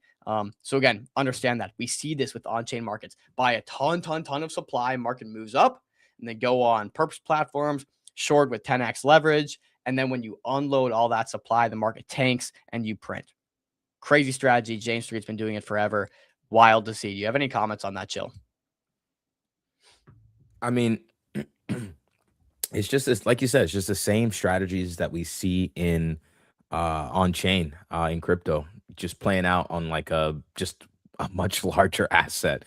But what I'm taking from all of this is we are going through a repeat of the buildup of like other markets, right? Like all of finance is everything that you see happening on chain, the serial deployers, the scammers, the grifters, the copy traders, etc. People will use the tools that they have to position themselves in a way where they can guarantee profit and line their own pockets, right? And all of finance is built around that. I mean, there's a bunch of like legal jargon and red tape in between to, make it fit some sort of legal framework. But at the end of the day, that's why regular retail has been priced out of private markets for such a long time, right? Like a lot of what we're seeing in crypto is just a reflection of, how financial markets run kind of this whole time. And obviously the level of crime that we might see in crypto on chain might be gruesome. It might be more than what goes on in TradFi. But again, people have edge. They have tools that can guarantee that they can line their pockets, and they're going to pull those levers. We're seeing Jane Street do exactly that right now. And golly, look at that chart. Man, dude, that thing sold off so hard. I know one of the homies printed on a gold short. He's been short since like, what was it, like 5K, I believe. I forget. You guys should follow him. His name is Bill Printer. Sometimes he's on. Sometimes he posts on the timeline. But yeah, let's go. Wow. They called it what did Zero Hedge called this? Like the 930 9:30 Jane Street dump or something. Let's see on Bitcoin. This has been happening. Right, it stopped as soon as the Terra Luna stuff happened. Terra Luna filing came out. But yeah, so at yeah, about 8 to 9:30 market open, we got these dumps. This was all allegedly Jane Street, right? So they had massive positions in Bitcoin, and then they were just market selling and printing on shorts. That's what allegedly was happening all over here. Terra Luna then filed this form somewhere at towards the end of this, and we stopped really seeing that dump. So look, that's what Bitcoin looks like down from the peak of this little pump here. I could measure from the top, but I don't know if I mean shoot, I guess Jane Street could have been doing all that too, but not gonna cast the stones. I'm just gonna go from here when we pretty much know Jane Street was running this play down 40%. It looks similar to silver, and knowing that they had all these shares, yeah, makes sense. Pretty crazy. Yeah. Wonder if there's a Yeah. pattern here. Yeah. I don't know. Either way, we can wrap on that. If you guys want to trade gold and silver, you can do it with our friends at Trojan. Bottom left corner is the QR code. You can trade with us at Trojan, trojan.com/@MCG. This obviously supports the show, guys. It helps us. We appreciate it. When P2P raises, hopefully they complete their raise. You can trade on Trojan as well. So you can trade on-chain assets. You can trade gold. You can trade silver. You can trade oil. Whatever we're talking about, when the market's dead and we pivot to oil, you can trade that too on Trojan. So thesis there is, out of all the terminals, Trojan's giving you the best cash back. They're giving you the best referral program. And as a trader, you simply want to make the most money as possible and retain the most money as possible. And Trojan does that. So that's the word. Chill. Do we want to talk about schedule and then call it there? Boys, if you got anything to add too, drop it in the comments now because we're about to get out of here. Yeah, real quick. I just wanted to. Oh shoot, I got my type fully up. Real quick, I just wanted to run through a few tickers. Just leave you guys with some alpha, some stuff to put on your watch list. I believe we talked a little bit about some of this stuff the other day, but we see this. Keith was running into our buy zone here. I'm actually going to revise this down here. I think we can probably still see a little bit lower on Keith, but it was hitting our buy zone. We can like that can be like a sort of DCA1. And another was this here, and I'd like to get your take on it as well. Spawn.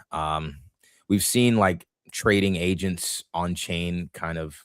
We've seen this idea over and over and over and over again, but it seems like Spawn could be doing something. Apparently, they have a ton of agents that basically I think it is you have to use Spawn to burn tokens to buy an agent, and basically you can buy any styled agent that you want, and these are the kinds of agents that they have. You can custom build your own, etc. But they have a dashboard as well. When you do buy your agent, you can see how profitable it is. And there's basically this one guy here. He's been tracking Spawn heavily. Here he is. Tony Gurit.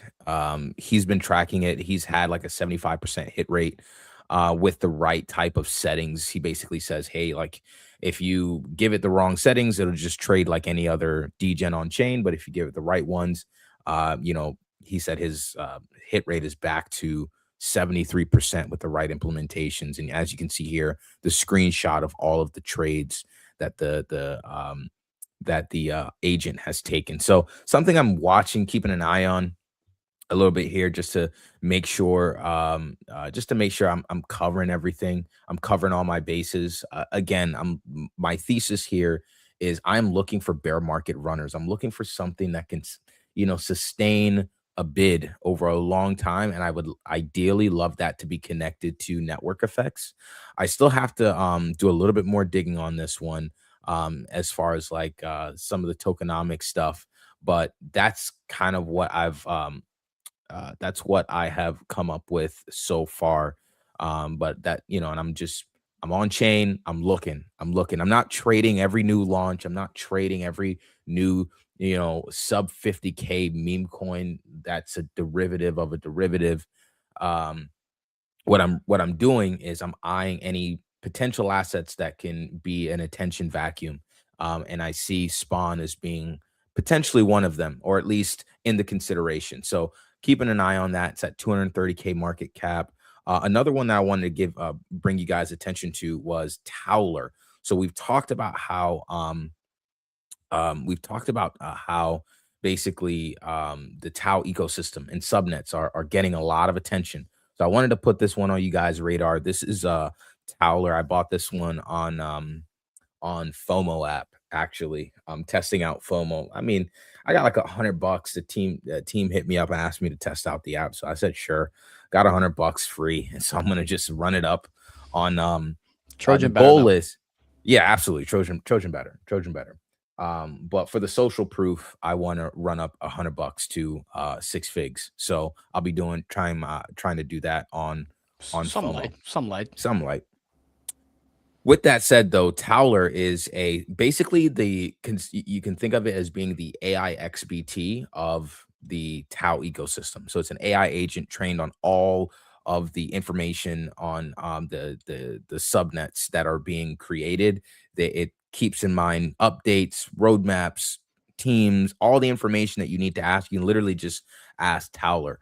And it's sort of a play on Michael Saylor, because they call it Michael Towler or something like that. So little some memetics there, but this has been kind of capturing some attention. As you can see, it's popped up, but like when you go out on the 3-day, you understand that, they had an all-time high of about, almost 5 million late or mid summer of last year. So teams basically been building this whole time. And so now kind of as attention flows back into the Tau ecosystem, obviously this has, potential upside here, just going from now to all-time high, still a good 7x to all-time high. And again, if we're tracking Tau as one of the assets that one of the majors that we're bullish on. We see that it's pumping. We covered that earlier in the stream today as we talked about majors. And so, that's why I'm kind of, okay, well, let me just throw some lunch money at this Tau subnet to see what happens. And this is probably something I'll hold for several weeks and just kind of let sit. And, if I die, I die type of thing. So that's that. And lastly, have you had a look at any of these Tau subnets? I got a few pulled up now on screen. I haven't gotten a chance to dig into the full eco. I know Templar is pretty popular. Yeah, that's probably going to absurd valuations, but I'm not sure of any of the others. I know Targon, a lot of people have been pretty bullish on Targon as well. But there's a lot of sustained interest for the Tau ecosystem, and it's a natural thing, right? You have Tau as the sort of AI, the decentralized AI layer for the internet, I guess you can say at this point. And then you have things that you can build on top of it, right? And Templar was kind of the proof of concept with that.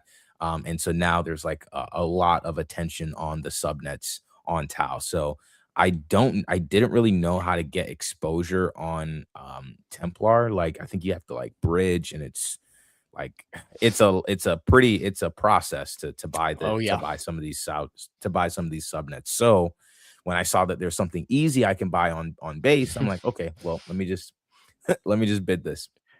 But yeah, there's not the worst strategy. Last thing I wanted to go over with you guys here was Takeover. And I would say of all of the things that I've just covered, I'm the most bullish on Takeover.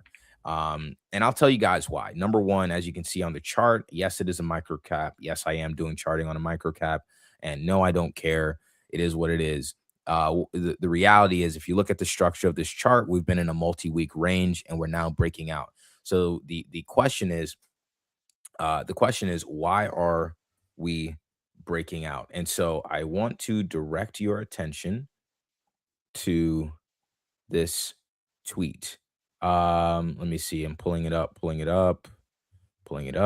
Still in process. I apologize for who I am and for not being organized and having all my ish together.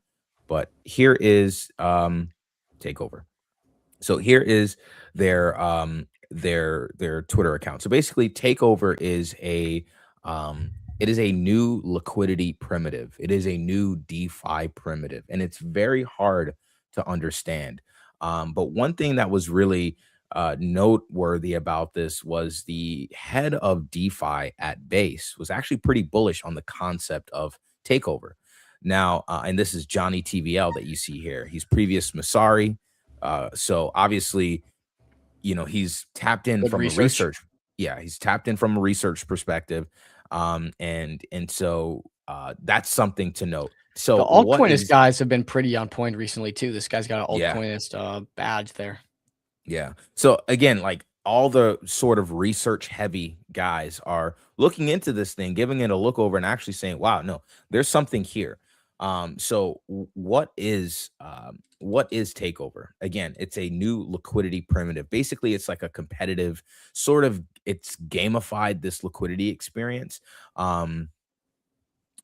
Basically there are grids. So the grid is the core of the whole ecosystem. Every token that gets added to the takeover, added to takeover has a grid with 100 spots, and each spot earns a share of the trading fees generated by the token. Now, the important thing to keep in mind is that the grid is separate from the token itself. You're not buying the token when you buy a seat. You're buying the right to earn from the trading volume of that token. So when a token is listed, the platform creates the grid and people can start buying seats. Each seat gives 1% of the fees that come from trades. So if the token has a lot of activity, the owner of the seats make a lot of money. And this is where, according to this thread, this is where it gets interesting. The seats are not permanent. When someone else can take your seat by paying more for it, that's when things get interesting. You can lose your seat and the new buyer can start earning the fees. And so the idea is to make users compete for the right to earn from a token's trading volume or trading activity.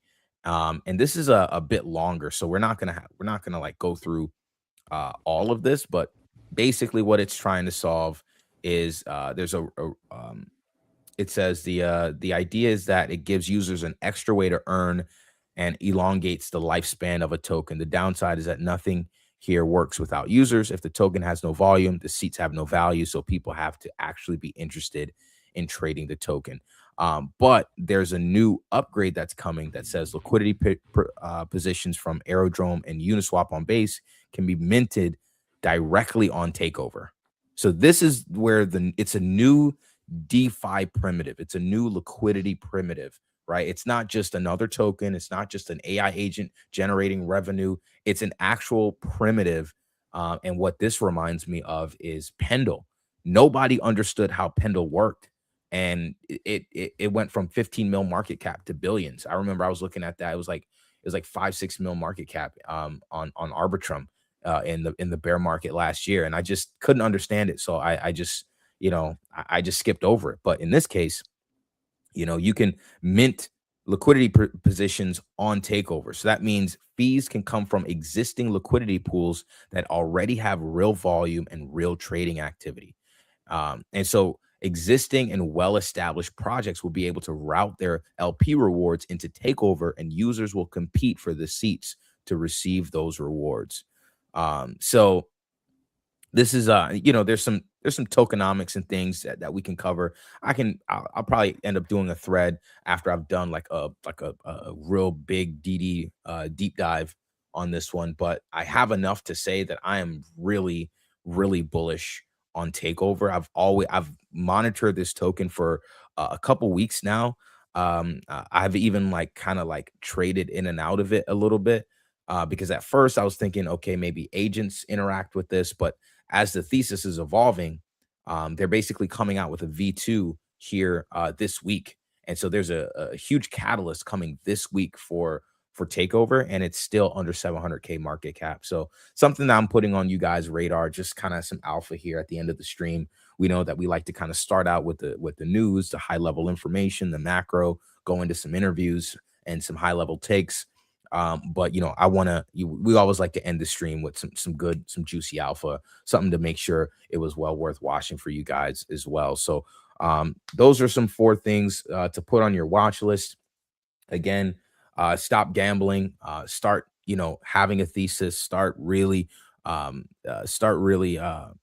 taking a different look to this market. And there's going to be a lot of things, man, that a lot of opportunities that pop up in this bear market that you can take advantage of. Let's see. Last thing here.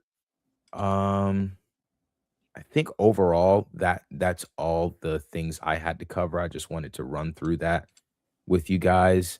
Think the last thing is I am still up. I'm still up on my DLMM trade, so I'll let you guys know how that plays out. But here's the schedule for the rest of the week. Dom. You want me to take this? Yep. All right, boys. So tomorrow it's gonna be Josh and Chill on. Sick interview tomorrow. Robot Money with Lex. We already know Lex has dealt in this world of venture and managing money for a long time. His vision seems to be it's going to be in robots' hands in the future. So he has Robot Money launched with the help of Juno Agent. So that's going to be a really, really cool interview. Also having Repo back on the show, doing very well. I think the numbers are going, hockey sticking and going up to the right. So I know Chill will have a lot to say about both of these. So I'm happy to sit out and let him just rip through it. Thursday, I'm back on with Josh. We got X stocks coming on again. Kraken acquired X stocks about a year ago, and we've just seen massive moves with X stocks and the Nasdaq and Kraken, and what they're doing for tokenized equities on chain. Really, really cool stuff. Like, it's going to be great picking that brain. Of course, having Paperhead back on for an Abo update and segment. Love those guys. Paperhead, friend of the show, as always. So we'll see what Avo's up to. And then Friday. Oh, actually, Thursday, we need to update this again. We have an Easy A demo day. So it's actually going to be packed. So we got a few. So Thursday, those two I mentioned are going to be on. But I think we have 2 slots before this and like 4 slots after this as well, full of new launches. So if you want to see what's launching soon, Easy A's got a bunch of upcoming launches. We're going to do a demo day with those guys. I think this might be one that does well. I would say keep eyes on Thursday because Easy A isn't an established platform, which means not everyone's paying attention to it. If there's some really good projects set to launch from it, you might be able to get an edge there. So watch Thursday. We're going to try to get the scoop for y'all on that. I think update set to come out. Then as well, Friday, we have just our Trader Radio, and we got one guest on. We got Luxo, who we've mentioned. So Jordy's coming on from Luxo. We mentioned them the other day on stream. Chill did a full breakdown of this. And so we have them coming on Friday, and then just a normal Trader Radio. We'll talk to you guys, chat setups, chat charts, chat how the week ended up aging in terms of how we predicted it and thought about it. So cool. I think that does it, boys. As always, we look at that. Rambo Pendle was your best trade ever. Congratulations. Chill. Any last minute DLM segments you want to just throw out there and mention real quick before we wrap up? Yeah, if you share my screen, I can share with you. I can share with you maybe a few. So a few setups here. Maybe not it's probably more so bid-ask flips. Crypto Jones. So if I was doing a bid-ask flip, I'd do one here at for Punch. I'd inject some liquidity like all throughout this range, but then I'll also sell like and do some DCA outs like all the way going to all-time high.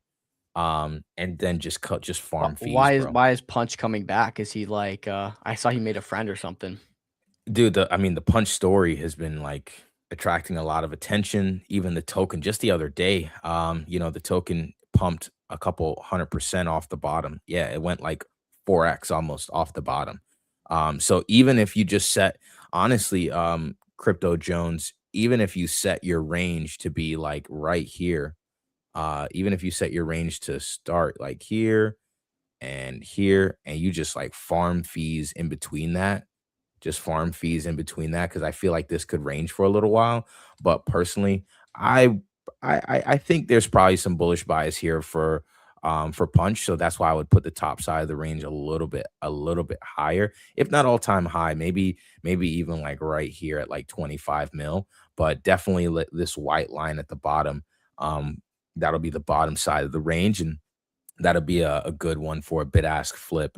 Another one with a similar setup would be like Buttcoin here, is same thing.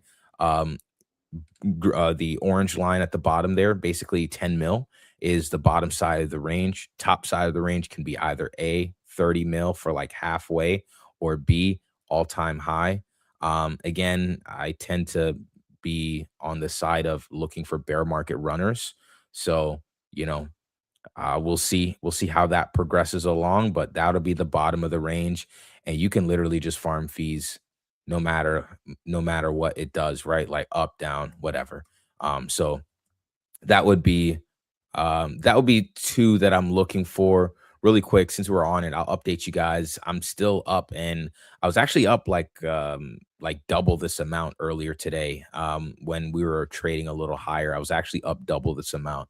But as you can see, the range here on the Wizard token is playing out. Deciding on whether I'd cut or not yet. We'll see.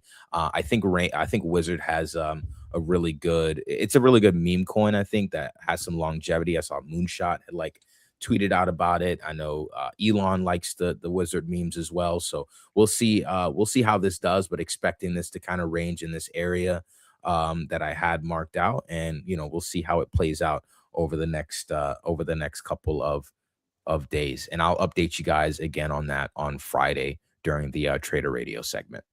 But that's it, boys.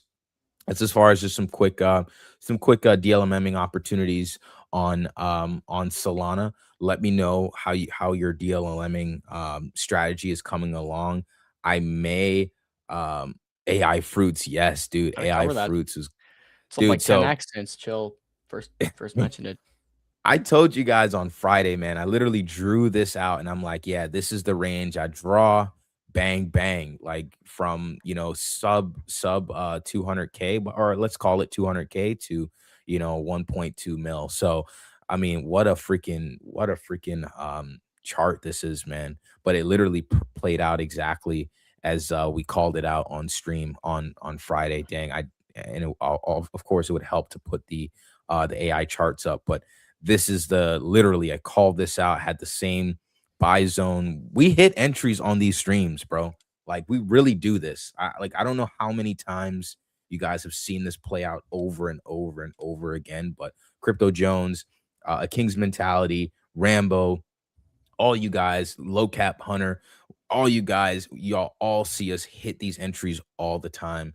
And we're gonna really supercharge our P&Ls with DLMMing. So yeah, that's and here's the proof. Here's the proof for typically on some of these pairs. I go to like a higher time frame where I can see like overall context of the chart. Like, and I'm gonna use the AI fruits as just, I mean, it has volume. It's the one that I've seen a lot in some chats and stuff, and just kind of in my own scanning process.